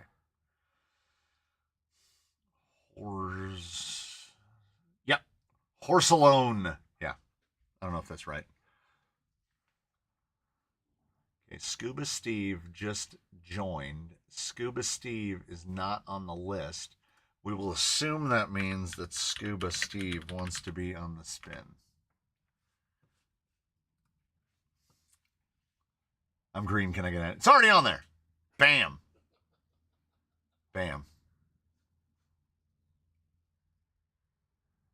All right. So I'm going to, I could just, Bronco not going, no, Bronco as pictured, minus receiver. So it's coming with the wheels and the Wranglers, and I think they are I think they're Crazy Crawler softs in there. They work okay. Or single stage. They've got foams. I don't know. No, it's coming with those because these DJX clone wheels, they really kind of only work on element axles. So might as well. Element axles are going in this. It's going to go with the wheels and tires. So everything except the receiver. So for this one, all you'll need is a well, yeah, I mean, speed control eventually, radio immediately. Yes, discriminating against the gray people. We are anti-gray people here. All right. So, I don't know why the wheel is not like pre-moving. Oh, I do remember. So I'll sort that again one more time, and then here's what we'll do. Here's what we'll try to do. We'll click this. We'll click this. We'll look at that, and then what I'll do is we'll refresh this, and then hey, it spins now. And then before we spin, we're gonna go shuffle, shuffle, shuffle, shuffle, shuffle, shuffle, shuffle, shuffle, shuffle, shuffle. It's as random as it gets now. I didn't know you could shuffle. We should, and every day we shuffling. So when the wheel is spinning, I can't see chat. It's the way the windows work. If I click on the wheel, the chat goes away. And if I click on the chat, I can see half of the wheel and the names. So we're going to do that thing where we spin the wheel, and then I'm going to find a box that will fit this scratched up thing, and then I'm going to ship it to wherever that goes. We will be able this week to, subsidize the shipping to a degree. But if you win this and you live in Romania, I can't afford that. It's going to cost like $80 to ship it. Oh, and it's all okay. Fine. Sort. Bertel FPV is not. He says he's not on there. He's on there twice. Ooh. Somebody tried to cheat. We should delete. We should delete him all the way off. Now I'm looking through to see if there's any other doubles. I thought sure, like Sam Stevens asked if he was on there like 8 times. So I wanted to make sure that he was actually not on there 8 times. Because I'll just slap it on there. $80 seems fair. Oh, no. We'll figure out what the subsidizing is. You pay for shipping. I'm not charging you for shipping. I charge you for the shipping. Psycho Garage is already on there. Bertello FPV I added. So let's shuffle. There we go. We shuffled it like 12 more times. And now we click. And then it's going to spin. Ooh, can you hear the clacketing? Is it clicketying? Is it clacketying? It is. Faithful Ear. I haven't seen the Faithful Ear on here today. Maybe they're hanging out in the background. So let's give them a couple minutes. 2 minutes? 2-minute warning. Da, da, da. Damn it. Jeremy Yoder just said, please add me. I'm going to find him. You already added a Yoder. I know. You can actually see his name on the screen right now. So what, like, did you start a timer? I started a timer. You did or didn't? Did. Okay, you did. So we're doing 2 minutes. Oh, he's not in the chat. I can't tag him. That's what we got a moderator for. There you go. Okay. So Cancel timer. we'll just close it and then we'll whip it again. Because maybe he'll be back next time.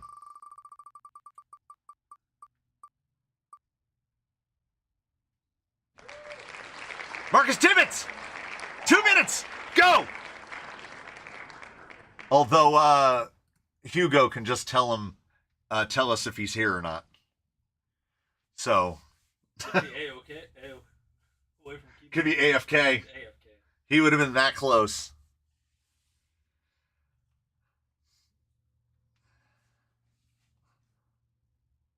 Ooh, I do need an on-screen egg timer. I'm going to look for it. I'm going to look for it on my phone and see if I can find an on-screen timer. It's in a little clock, but there's a timer.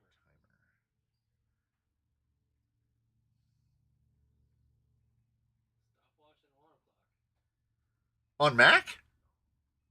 On the phone? Oh, Marcus Tibbetts is here. All right. Then he won. Marcus Tibbetts. Cancel time. Right there. Right there. Ba-ba-ba-ba-da-ba. Now. It's not mandatory. But he put a winky face. He said, I'm here, winky face. Curious. Curiouser and curiouser. So that means, oh, damn it. Every time I click out of it, Marcus Tibbetts, double click, and you may ooh, and we can fix Lumpkin muffins too. Lumpkin muffins. There we go. All right. Send me an email. crawlercanyon@gmail.com. Hey, I'm a Tibbetts. Dibs if he doesn't show up. We have 2 Tibbettses. 2 Tibbettses. That means he's joking and not really here. But how would he type that he... Oh, John Gisborne is also Tibbetts? And his wife is a Tibbetts? So many Tibbetts. Oh, it was supposed to be a smile. It's not Brorb in disguise, is it? It better not be. That better not be Brorb.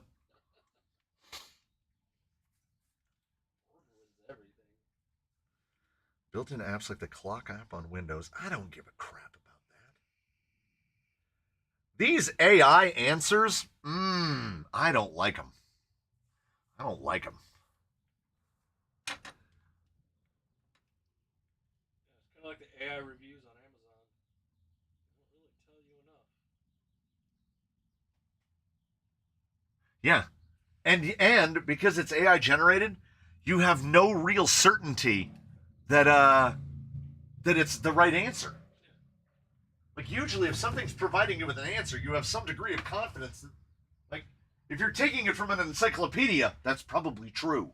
That AI is just like, oh yeah, like we never would have won the War of 1847 without Apache helicopters. And you're like, that doesn't sound right. That sounds right to me. Imagine. Cool.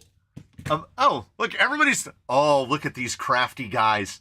They waited until after it got given away, and now they're dropping free ones. Oh, you crafty devils. Oh, I get John Gisborne's joke now. I get it.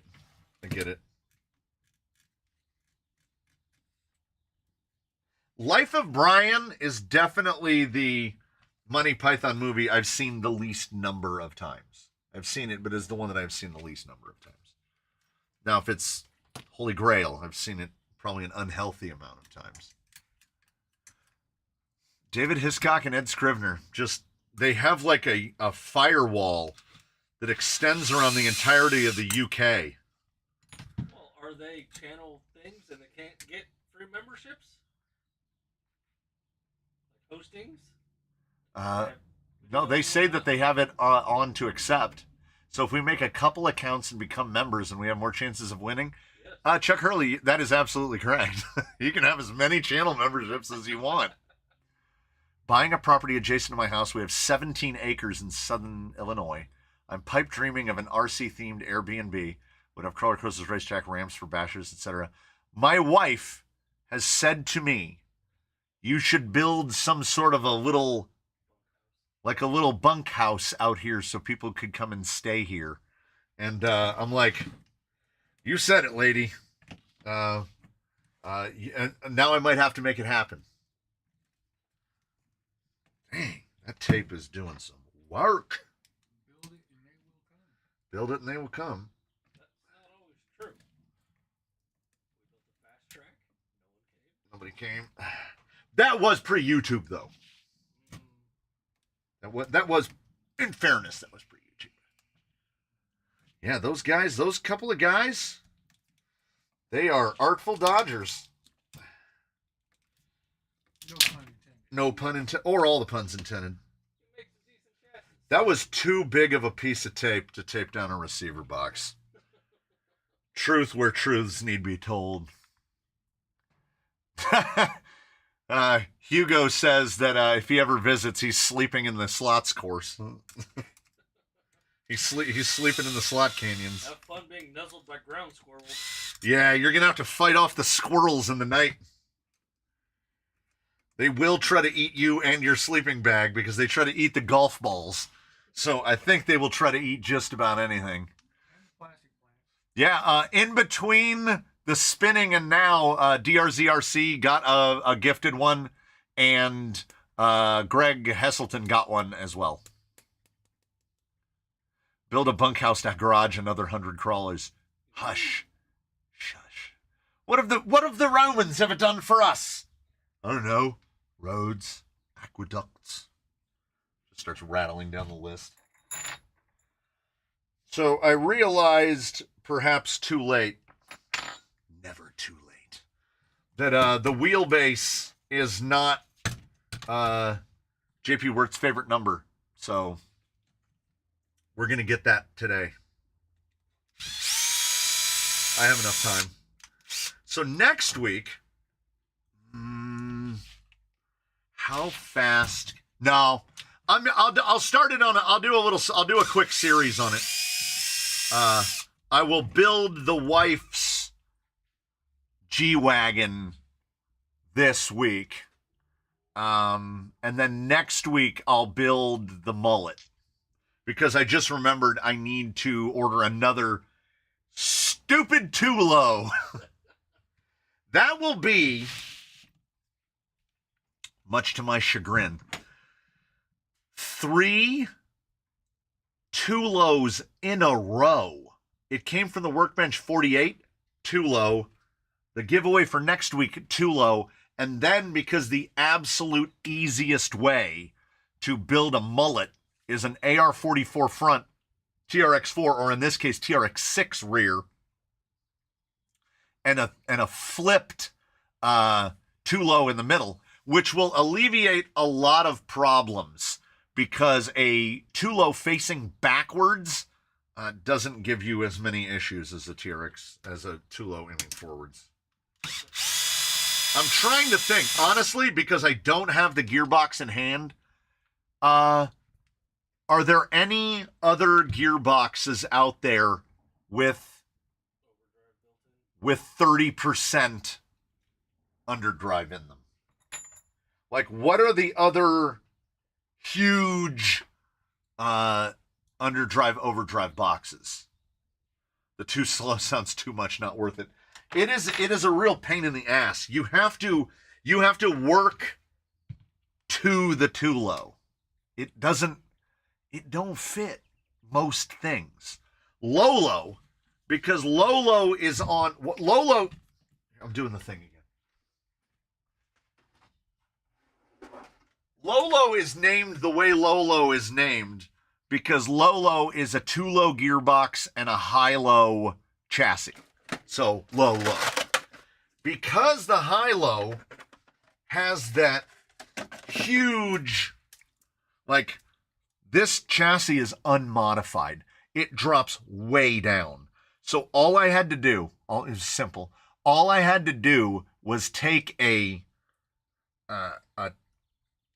10 millimeter thick plate of Delrin, make an adapter, and move the entire thing over about 10 millimeters as well. But it has mounts far enough back that it doesn't interfere with the drive shaft output. And then the front drive shaft output, with it moved over, lines it up just fine. What's the big Holmes in here? Holmes 2200 in there. So the low setup is the only one that really fits a Tulo with not a big pain in the tuchus. Everything else involves a bunch of cutting, and you still have to space the thing up to get it to fit. So I don't have a single stupid Tulo that is fitted, like just bolted in, like just bolt a skid in and go. This one, I had to, not that one, the one that was here a minute ago. I had to cut the chassis up.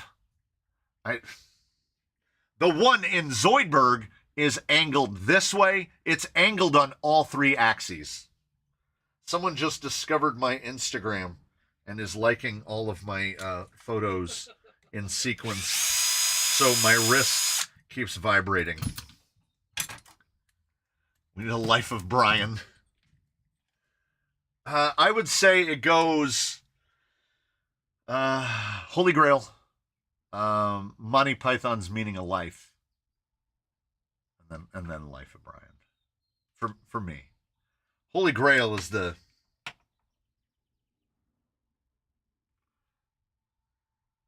wanted to see if it kept moving. It just goes. Brr, brr, brr. I'm gonna make some links. I realize we're not at a. Here it comes. 330 millimeter wheelbase. There's a transfer case. Actually, as somebody just pointed out, I already have it. It's just a matter of locating a rail that will fit what I need to do. Because I already have, I have one with the FMM and the T-case. I can just use this and just flip it around. Actually, not flip it around. I can, you just flip the gears around so that I can have the input and the, so I'll run this just exactly as it is now, but I'll flip just this shaft around and have the underdrive side go to the front. And then just have this one go to the TRX6 axle in the back. And bam. Mr. Creosote. My wife and I, when we eat too much, will routinely turn to one another and say, somebody bring me a bucket.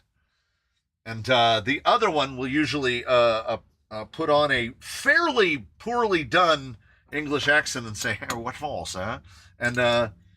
And then we will respond with, so I can throw up in it. It's Mr. Creosote. It's good times. So we're seeing about some things. That looks perfect. That looks, I needed to lengthen my wheelbase by 6 millimeters. Bosh! We're there. Don't you have a clear too low? That's in, it came from the workbench 48.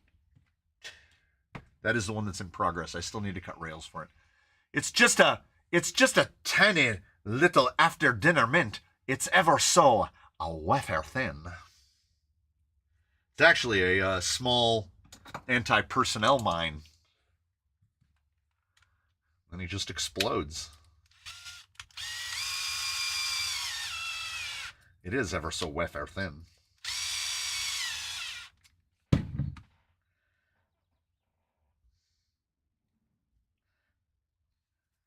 I think I went too far. We'll use the guy. We'll make sure we get it. Maybe I got a decent solution for your trail running videos. What do you got? What do you got for my back? For my back and my arm and my neck. Now, here's the thing. I could just keep going the way it is now, and I would eventually get used to it. I would eventually condition myself, because when I started riding, I had never ridden a bicycle with drop handlebars, with drop bars. And when I started riding with a drop bar, it was agony. A human being is not used to, so we'll even bend it. Okay, yeah. So this bobblehead is you now. You've just discovered road cycling on drop bars, and you're in a position right about like this on the bike. That's about the angle of your back, but your head is right here so that you can see. And for about the first 3 months, and also put so much of the weight of your body right here and right here, right? Because you're down like that. Right? All your weight is driving down through your arm and into right here. And it's not that you get used to it. It's not that it gets easier. It's that you just eventually condition yourself to where now you can do it. If I had to get back on the bike today, that would be the part of conditioning that would hurt the most. Would be not having the conditioning to hold my head. Like, just lean your head back as far as you can, and then lean your torso forward, and it will really emphasize to you just how heavy your head is. That kid in Jerry Maguire didn't know what the hell he was talking about. A human head weighs about as much as a bowling ball. I guess an average human head is something like 15 pounds. So it is a bowling ball on the end of a stick. It wants to move. And then the pain just moves. As you condition, then it doesn't hurt here anymore. The back of your neck stops hurting. Then you start to get your pain up the back here, and you get the like almost like sciatic pains from your spine, because as your tuck gets better, this is your upper body, your head is floating up here, and these are your legs. That tuck keeps getting tighter and tighter, and then you keep adjusting your saddle because it feels like your hips can't stay open, and it's a whole thing. Like I've said it too many times. Anyone can get on a bike. If you haven't ridden a bike since you were a child, you could get on a bicycle and you could ride 100 miles in one day. A lot of it would not be pleasant, but it wouldn't be because of the endurance. It would be because of that discomfort. It would, at a certain point, usually around the 40-mile mark, it's just going to turn into a mental battle. You're going to have to tell yourself, I have to keep going. And if trailing and carrying that camera felt nearly as bad as it did when I started cycling, baby, I wouldn't be doing it. It's uncomfortable over time, but it's not painful. I've been on bike rides long enough to where it got painful. And that's what they say. In any pursuit, whether you're lifting weights, whatever you're doing, discomfort is normal, pain is not. So when they talk about, push through the pain, no. There's a difference between I don't like how this feels and this hurts. Pain generally means something isn't going correctly. What compound are the CTs on baseline? They are RTR compound, but they're like the only RTR compound that exists in the canyon. Everything else is S1s. So you can just list them as S1s because by that point of feathering in, it makes never mind what compound they are. I filmed videos with a metal cell phone holder for mountain bikes mounted to my transmitter. That holds a selfie stick, which I can expand as far as I want. That way I can easily film with one hand. Oh, okay. So you're doing it full separate. Are you doing controller here, camera here? That is possible. I have thought about it. How do you do microphone? How do you do audio? I don't know. The taint speaking that seat does, even with the Celion Atomica for the first couple weeks, is plenty hard after being off the bike for a while. Yeah. What I do though on my Cervelo, I have a TT seat, a time trial seat, which it doesn't use the sit bones. It uses the ischial tuberosities. It uses two different parts of your pelvis. So when you get obsessed and addicted and you ride every day, I would just switch back and forth between the bikes. All three of my daily ride bikes were all different seats. So saddles, whatever. So I would just go from one type of saddle to another type of saddle to another type of saddle. That way those pressure points are never the same points. Wait, no, it's Argentum. I'm thinking about Ghost Rover again. There's no way Argentum has a 313 wheelbase. That's what a Phoenix is.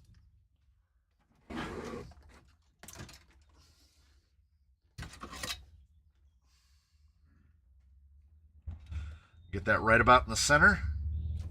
Stop moving. And then right there. See right there?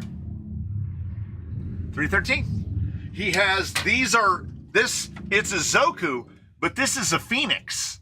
So these are all Phoenix links, Phoenix geometry.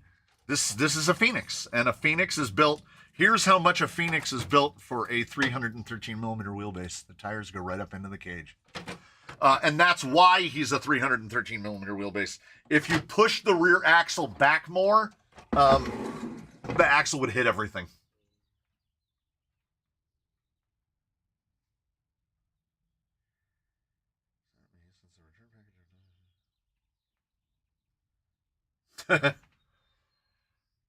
I'm missing the thing about the thing. I will catch you guys next time. Gone bowling. Oh, I could go bowling right now. How is the Amazon FMM for build quality?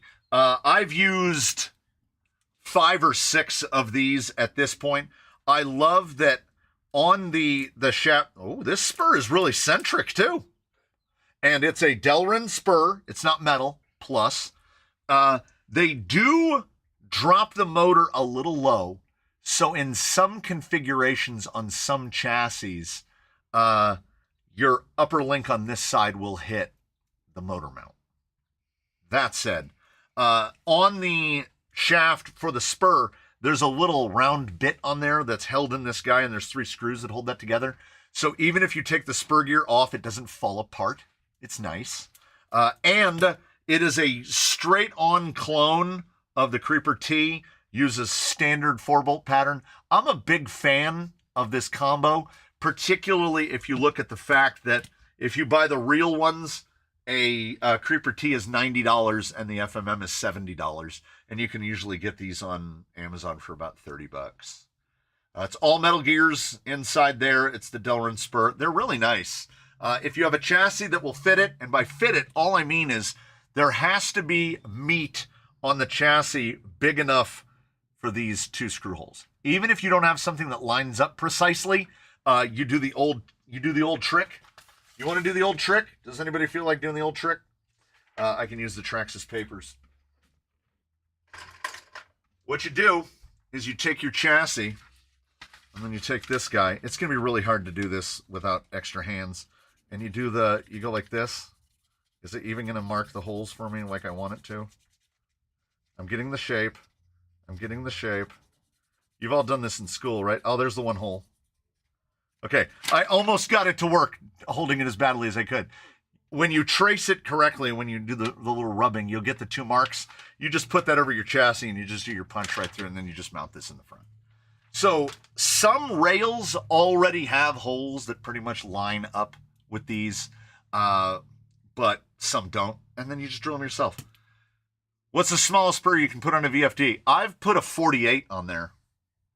So, small. The limitation will be how small, like, why are you making the spur really small? I like to run a 50 on a VFD. More visual aids.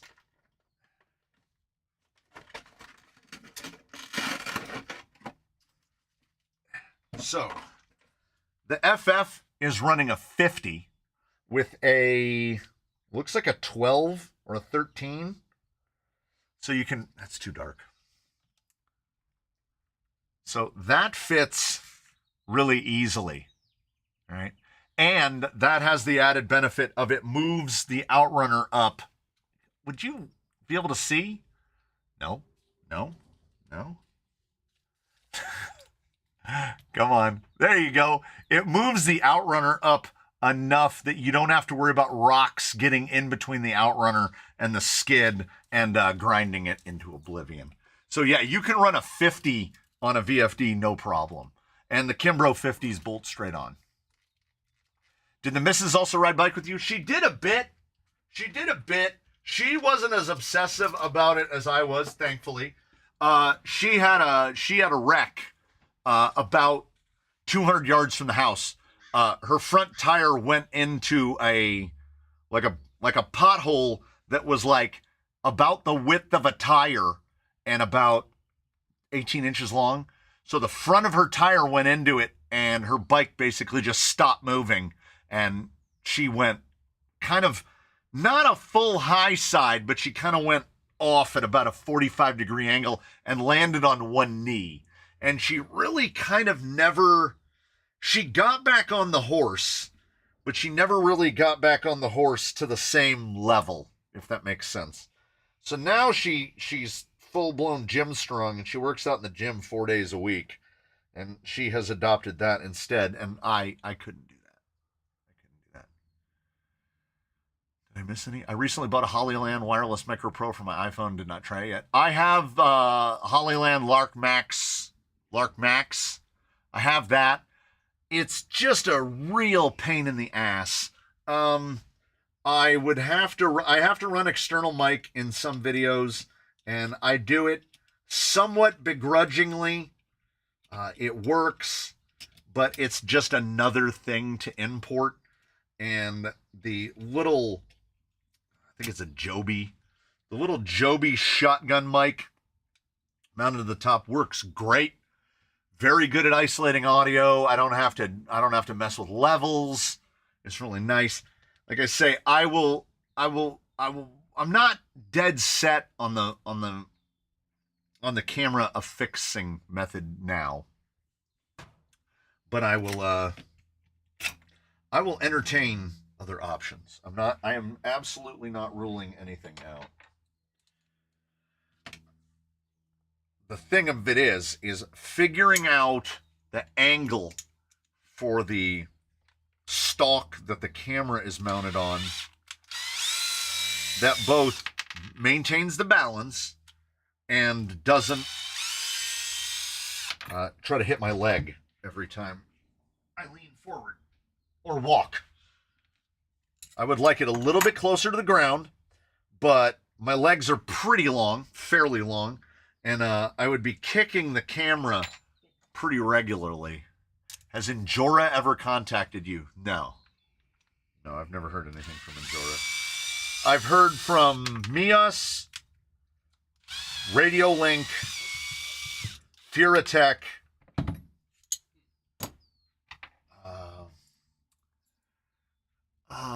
not that one, the other one. It's in my head. Not AMK. They sell a bunch of like alloy stuff for like slashes and stuff. At the time when they contacted me, it's not AJRC. It's something like that though. Yeah. And they asked if there was anything I was interested in, and I sent back a list of parts, and they were like, "Oh, I'm sorry, we don't make that stuff." And I was like, I just stared at the screen for a while, and I was like, I picked it from your catalog. So I just never contacted them back. I don't really need the headache. I can buy some stuff. I'm not here just in the business of getting free stuff all the time. It's not exclusively about free stuff. I mean, I'm a normal person. If somebody's giving away free stuff, I'll take the free stuff. How did you get oh, no, that's right. Okay, Stunod, you're absolutely right. Enjora did contact me about the brushed ESC. That is right. That is absolutely right. They did, and then they sent it out. I got it about 2 months after I had talked to them first. I had emailed them once to ask if there was going to be a program card for it and to ask about, like, what are the specs, like what's the size of the BEC and whatnot. And then I never heard from them again. I thought they sent you silicones too.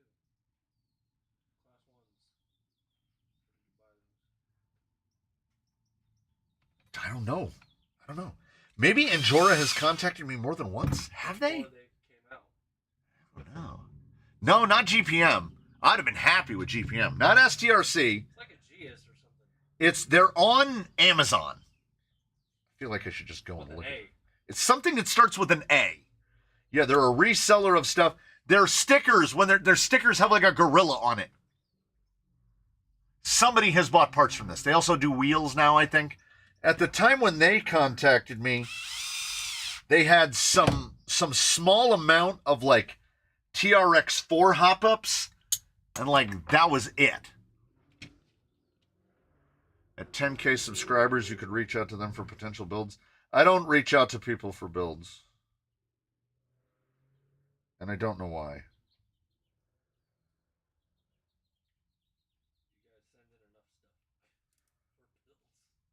Yeah, I think, well, no, I kind of do know why. RCAWD. That's it. That's it.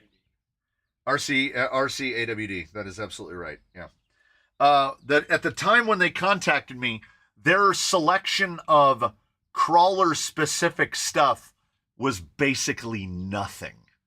And now I've bought RC, like one of these or something was RCAWD. And yeah, where was all that stuff when they contacted me? So, I mean, if somebody contacts me, I'm more than happy to give something a test, but I don't know. Most times they don't follow through. Most times they don't follow through. And as the wife says, I don't know how to market myself. She's right.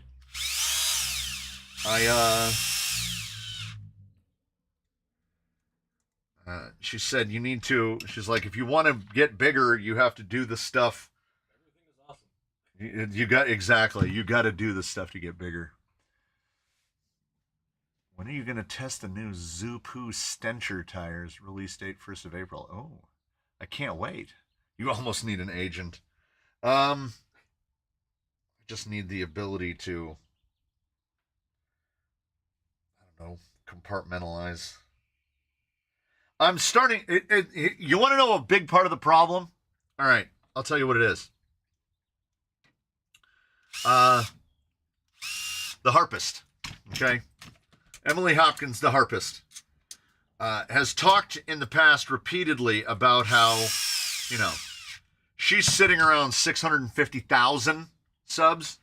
And she has talked in the past about how companies will contact her to do tests and of stuff like, particularly like stuff that she doesn't traffic in.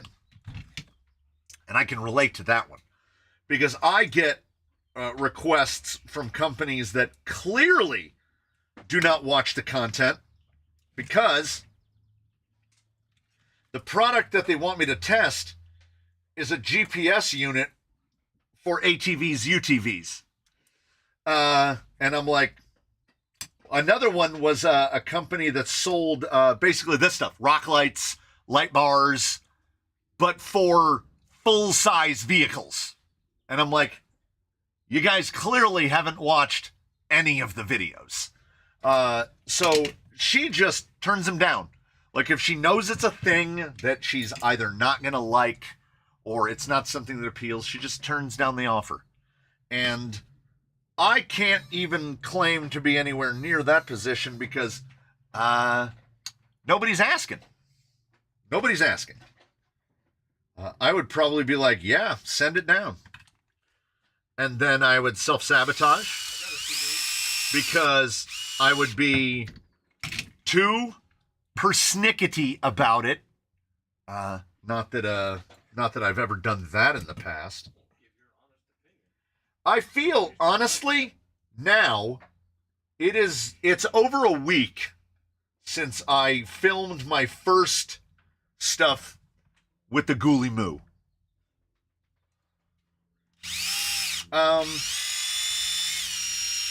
And I sit and I think about that dumb thing too much because in one moment I will think I'm being too harsh about it. And then in the next moment I go, damn it, they can't keep getting away with this. I pendulum. I swing back and forth, back and forth. It's not that bad. Why are they doing this to us? You know what? I'm kind of interested. I hate them so much. So I would self-sabotage 100%. Getting bigger means you're going to have to do the things you might not be comfortable with. That's why I'm okay with not getting bigger. You just need to find a way to get in with servo people to save you the cash from servos. Yes. Ugh. Not if it means I have to start hanging out with the reef guys. On Jolly Green's motor ESC setup, what motor and what's setup? He is the Axe Hobby Wing Axe V2 550 3300 kV. It's the discontinued one. Sorka band tires on the way shipping from Florida will be an interesting review. Yes. Yeah, Hobby Wing Axe V2. So I want to say that the speed control is the Axe V2 and the motor is the 550 3300 kV censored brushless. What kind of spur is recommended for a Stealth X? You can use any of the Octalinks. You can use any of the hex pads from Yokomo, Associated. You can use the stock spur if you want, and then just buy the discs from Associated or Element, actually Associated, and slap them on. Now you have a slipper. Because you only want your slipper as a fail-safe. You're not actually using it as a tuned slipper. You're basically just running it one click away from fully locked down. One day the FJ40 will have a full-size rock light mounted on the roof. Then we can go crawling at night. Be nice if a company provided you with a prototype, then you could be... Yeah, that's true. Yeah, that's true. I have been that way. I will not name a single name, but I will tell you this. I was sent in multiple sets of 3D printed inserts from a company that someone liked the inserts so much that they sent them to me so that I could test them. I could not make those inserts work to save my life. I tested them in probably a dozen different tires. They were, mind you, printed for a specific tire to be run on a specific rig. They were terrible. They worked so badly that I got to a point where I contacted the gentleman who had printed them and said, I cannot do a review on these because there's clearly some sort of disconnect between the two of us, and that the two of us meaning me and the inserts in question, because no tire I tried would they work, no vehicle I tried would they work. They made the handling and performance of every single vehicle that I fitted to them worse. So I said, I'm not going to do a video on this. I'm just going to send them back. I sent them back to the person that ordered them, and I told the guy that made them, I'm not doing a video on this because it would feel like a smear piece. They were terrible. And I'm sure somewhere else in another tire, on another rock or whatever, I guess they work for that. But I tried everything I could to get them to work. And I started to feel like BMFRC over there in Tennessee, who has sworn off of 3D printed inserts. And if his experience was like my experience with that, but I had purchased squid inserts prior. So the first set of 3D printed inserts I ever bought are inside our Genims tires right now. They've been absolutely solid all the way through. Never an issue. These are Injora silicones. So in 99 out of 100 instances, apparently, I can make a 3D printed insert work.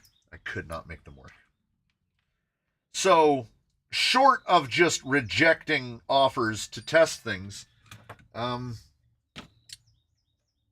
if it came to that, if somebody sent something in and it did so badly that there is nothing to redeem it, I would just tell the person that sent it in, this was catastrophically bad, and back to the drawing board, they do not work.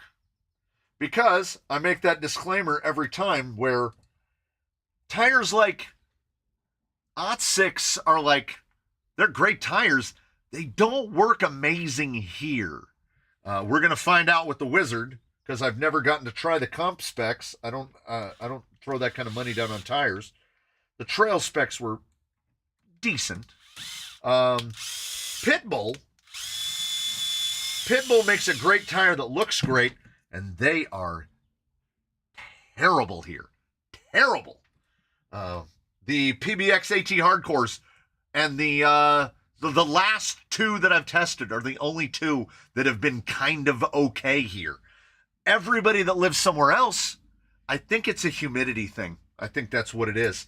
Because I tested the Braven Blood Axe on a really mushy day, and they did pretty good. So like I said, if you live in Scotland, Pitbull might be for you. I don't know how easy it is to get Pitbull in Scotland, but There you go. They just, of the tires that I test, I would take G8 over a pit bull because it's going to work.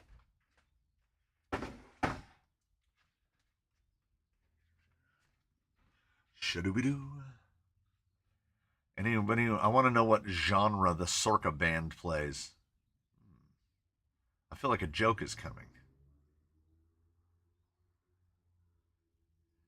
Is every printed insert as heavy as the Enduro ones? No. 3D printed inserts are really, really light. Let's see. Okay. I've got some Skoric clings. These are specific. So this is, okay, this works. So despite the look of it, this is for a comp pin. And this is also for a comp pin. You might say, well, that's huge. So when you insert these, they basically fold over like that, and then they're like preloaded. They work. I run these in the Mullet. Not the Mullet. Diablo runs these, and Esky runs these. I have like 3 rigs on these. So, like, you see the size of it, but I want to say these, a green is around 70 grams. Oh, this scale works good. Let's zero that. Yeah, 69. Nice. Wait. Look at that. Technology! Oh, it got a gram lighter. We lost a gram. There we go. 68, 69. 3D printed, usually about half. These are 40 grams. So that's about, and if you were to take a single stage, I'm hoping one is on the rack, but I don't think it is. A single stage What about your foam bag? open cell, oh, foam bag. There we go. If you were to take a single stage open cell foam, about half of that again. Usually about 15 grams. You can usually expect these to be 30 to 40 grams. And then a normal size, a class 2 size is going to be about 70. A class 1 is going to be about 50. And then the Whompers are 100 grams a piece, which is crazy because that's usually about what a rim weighs. Well, I mean, 100 grams for the insert, a Deepwoods weighs 79. So heavy barrel, real heavy barrel stuff. So no, most 3D printed inserts usually in that like 30 to 40 gram range, depending on the nature and size of it. Obviously, all that will vary. Oh, and just in case anybody's wondering, oh, maybe that's why they're so good. Maybe that's why we run them on everything. Canyon Customs, 20 grams for a Canyon Custom Soft is 20 grams. Actually, 19. Well, that's the hard out of a 2-stage. And That's a Tim 10 inner and 2 wraps of fridge foam. I didn't even know that. So a Canyon Custom weighs like 5 grams more than just an open cell foam. It's kind of a no-brainer, is it, Nick? Okay, why are these uppers are incredibly overlong. Overlong. What is going on? Yeah, they're like 10 millimeters too long. Did the rears not push it out as much as they should have? Okay, that's right there. It got shorter?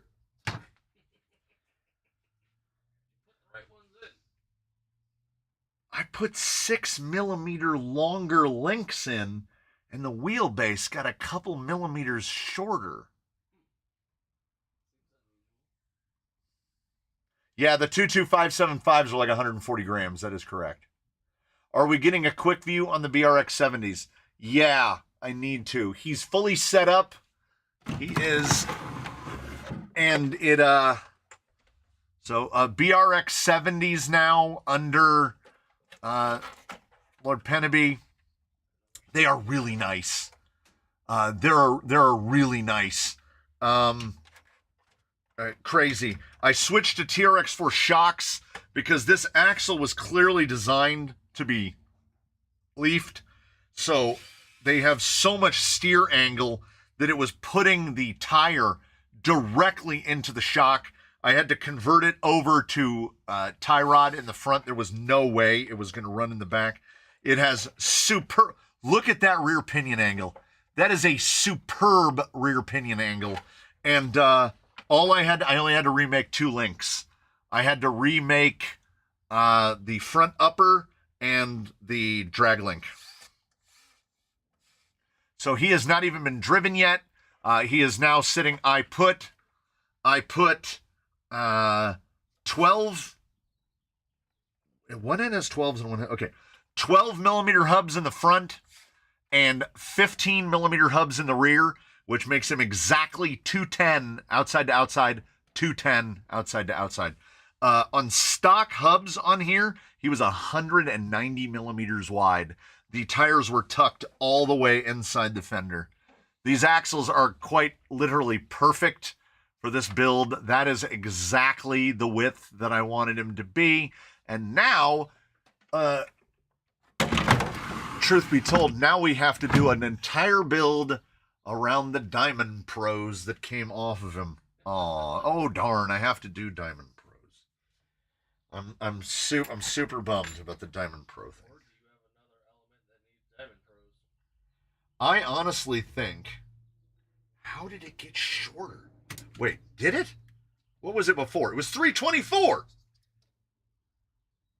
It's 323 now. Okay, I can dial those lowers out a little, but I'm going to have to change those uppers one way or the other. Why is the bend in links closer to axle than skid? Oh, on that? On this? No, not on this. He has straight lowers. This?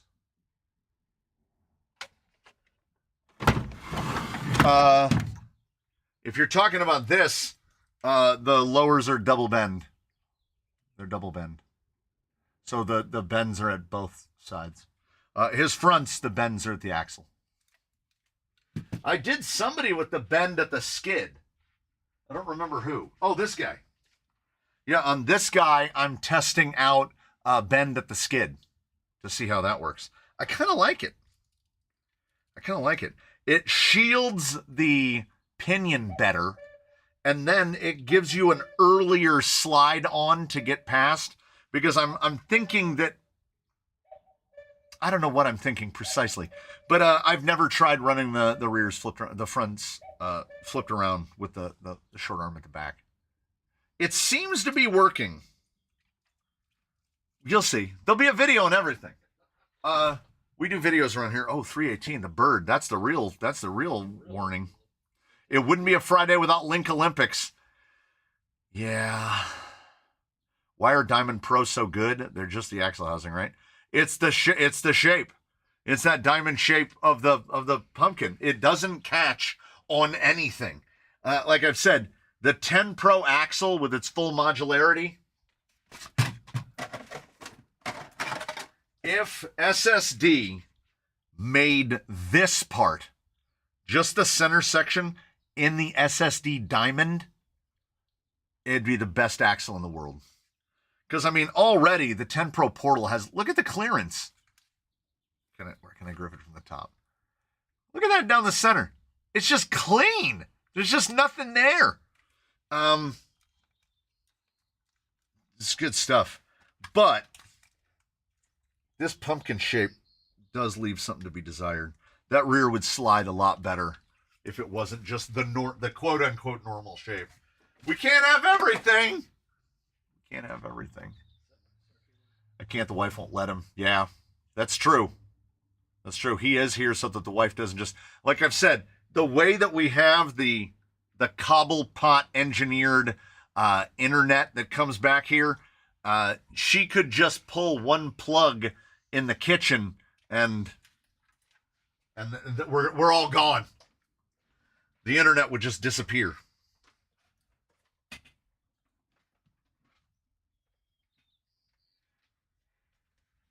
That link is so much too long. That link has got to be 10 millimeters. That link is 10 millimeters too long. All right, so be it. Just take it apart. Take it apart. SSD does indeed do offset axle tubes. But I don't want to build a whole nother axle. I just want pieces to improve that axle. I want it all. And I want it now. Yeah, pull one cable and the whole thing goes down. Also, she wouldn't even have to do that. I did label the whole fuse block. There is one breaker that this whole building is on, because there's a sub panel out here. There's a 100 amp breaker in there. She could just go. She never would, but she could. Wouldn't even have to shut down the internet.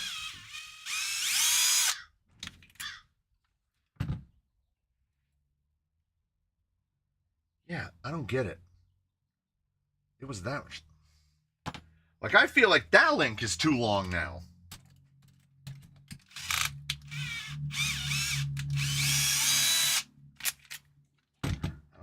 I don't, you know what? Let's just call it what it is. I don't know what I'm doing. I felt like I knew what I was doing. One pop and we out. Wife with evil eye is worse than wife with power switch. Agreed. Agreed. You gotta pick your battles, because you're gonna lose most of them. How long are these? It's giving me fits. I'm not gonna finish this today. There's no way. There's no way. I got like 8 minutes. There's no way. These are 115s, which I can't use. And then the other ones are 110s. I basically need 105s. Unless there's a bag of 105s in the link bin, this is not happening.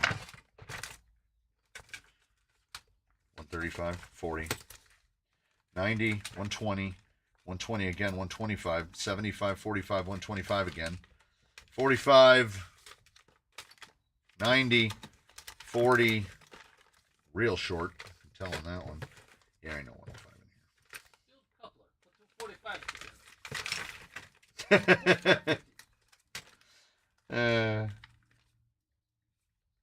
Okay, so if we can't find a shorter upper, can we find a longer lower?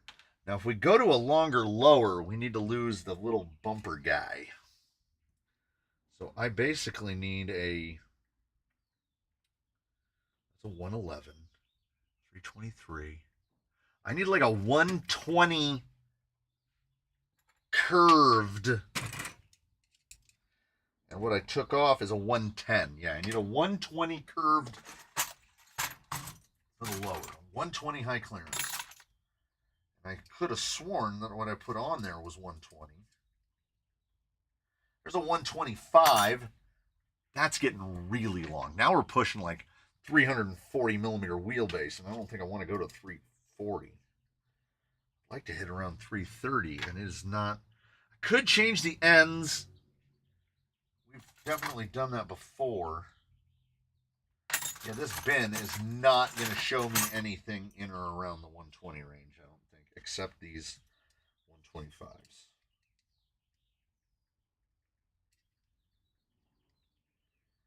$125s. If I didn't do high clearance, I've got longer? I've got much longer. I got 135s. What am I going to use 135s on? Skid forward is the answer. Skid forward is the answer. There's the 120 bag. And you might conspicuously notice there's no links in it. I stole the links out of that. I got 130s. Wait, 120. straights. 125, also straights. And then another set of 125 curved, which is what I already have in my hand. I don't want to go to 340. I can't touch the front end at all. It's 3-link, and it's correct. I'm not ruining that. We have shorter. I'm fine with those lowers. How much more length do we get out of putting a long rod end on those lowers? If I even have two that aren't murdered. That one's pretty murdered. Can we get 5mm out of some Traxxas ends? God, I need to order a bag of these. Put these on the mental shopping list. I have 7 prepared websites for the rigs and can do a couple more. Now I just need to talk with you after this. So talk about the turntable videos and the photos I need. All right. That will add about, that might be enough. Yeah, we're definitely not finished. Yeah, sarcasm is also familiar to me.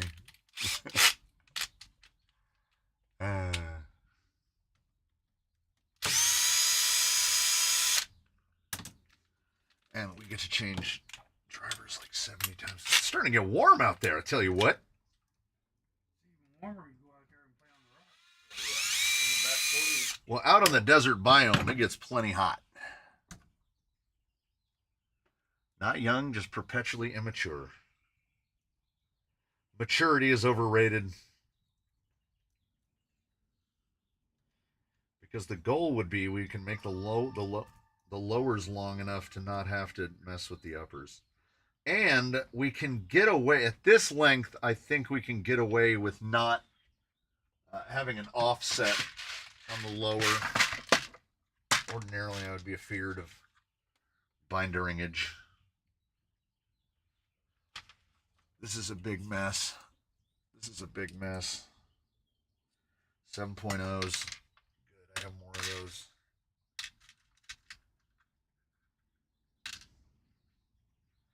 It's another reason I try to stick with the Mias ends, because I have like so many of the hollow balls, and I'm always running out of 5.7 by 7s, 5.7 by 7.5s. Just you work with what you got, so I'm trying to put Mias rod ends on everything that they'll fit. It's 23:30 here, and we have rain and awful weather for 4 weeks. I've been trying to test my trenchers on top of this for 4 weeks straight. No, it's 76 inside the building, freedom units. So outside it's probably around 80. Well, it's spring now. So that's the perfect excuse to make it 80 degrees all the time. Like I've said, one day you wake up and it's not winter anymore. It's just hot now. Still cold at night, but Yeah, it's the desert. Are we gonna get a shootout? Sandy, Ava. Who's Ava?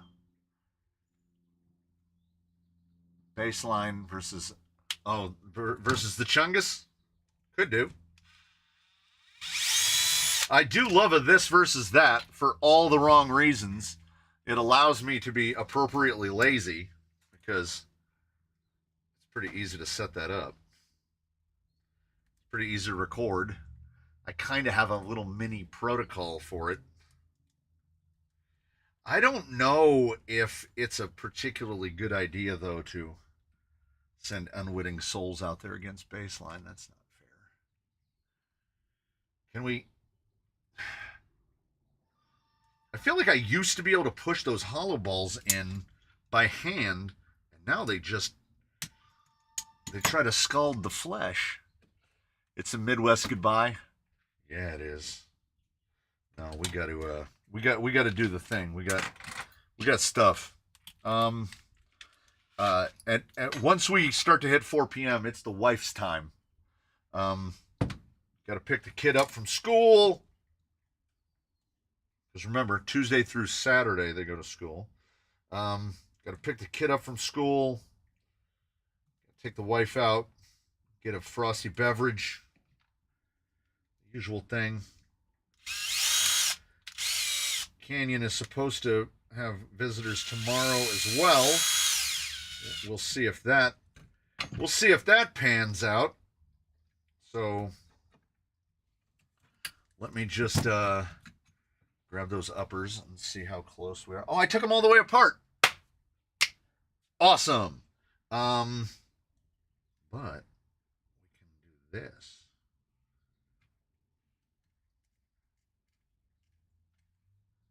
I need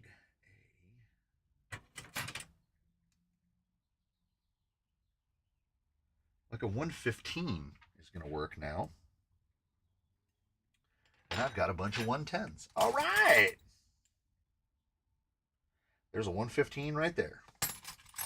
So now, putting those ends on made the links that I had assembled it with before work, but I took them apart.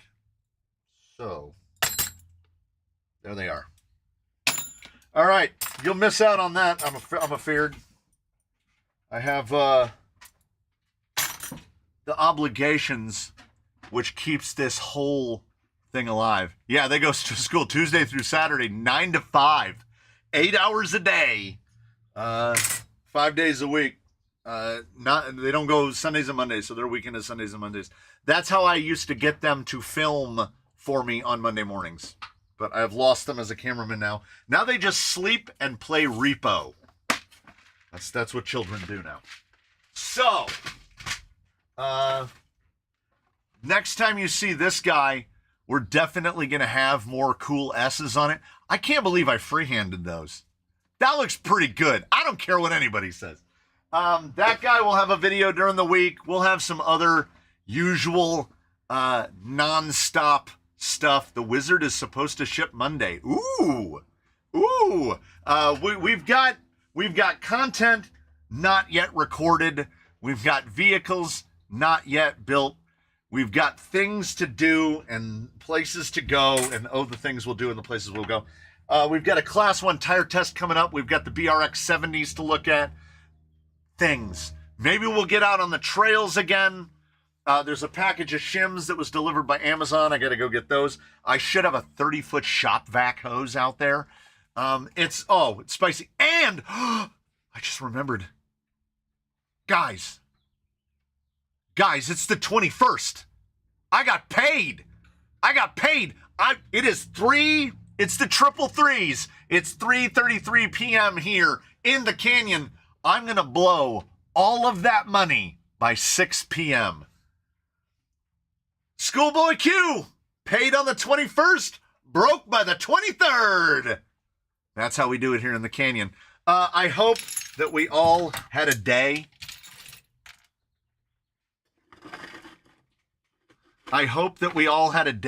Here in the canyon. Thank y'all so much. Now, there's no secret nor surprise next week. You know what's coming. He's backwards. Doesn't matter. I will see you again here for that. Thank you all for joining us here for this. Thank God there's no $300 transmissions on sale. You got that right. There's a singular reason I didn't build my wife an FJ. Because I would have bought another one of those gearboxes, and you know I would have. So, we've done the thing. We went to the places. Susan's going to spin us out. Oh, my lower back. I'm disintegrating. Human rust is invisible. It's there, but you can't see it. Good day. Great day.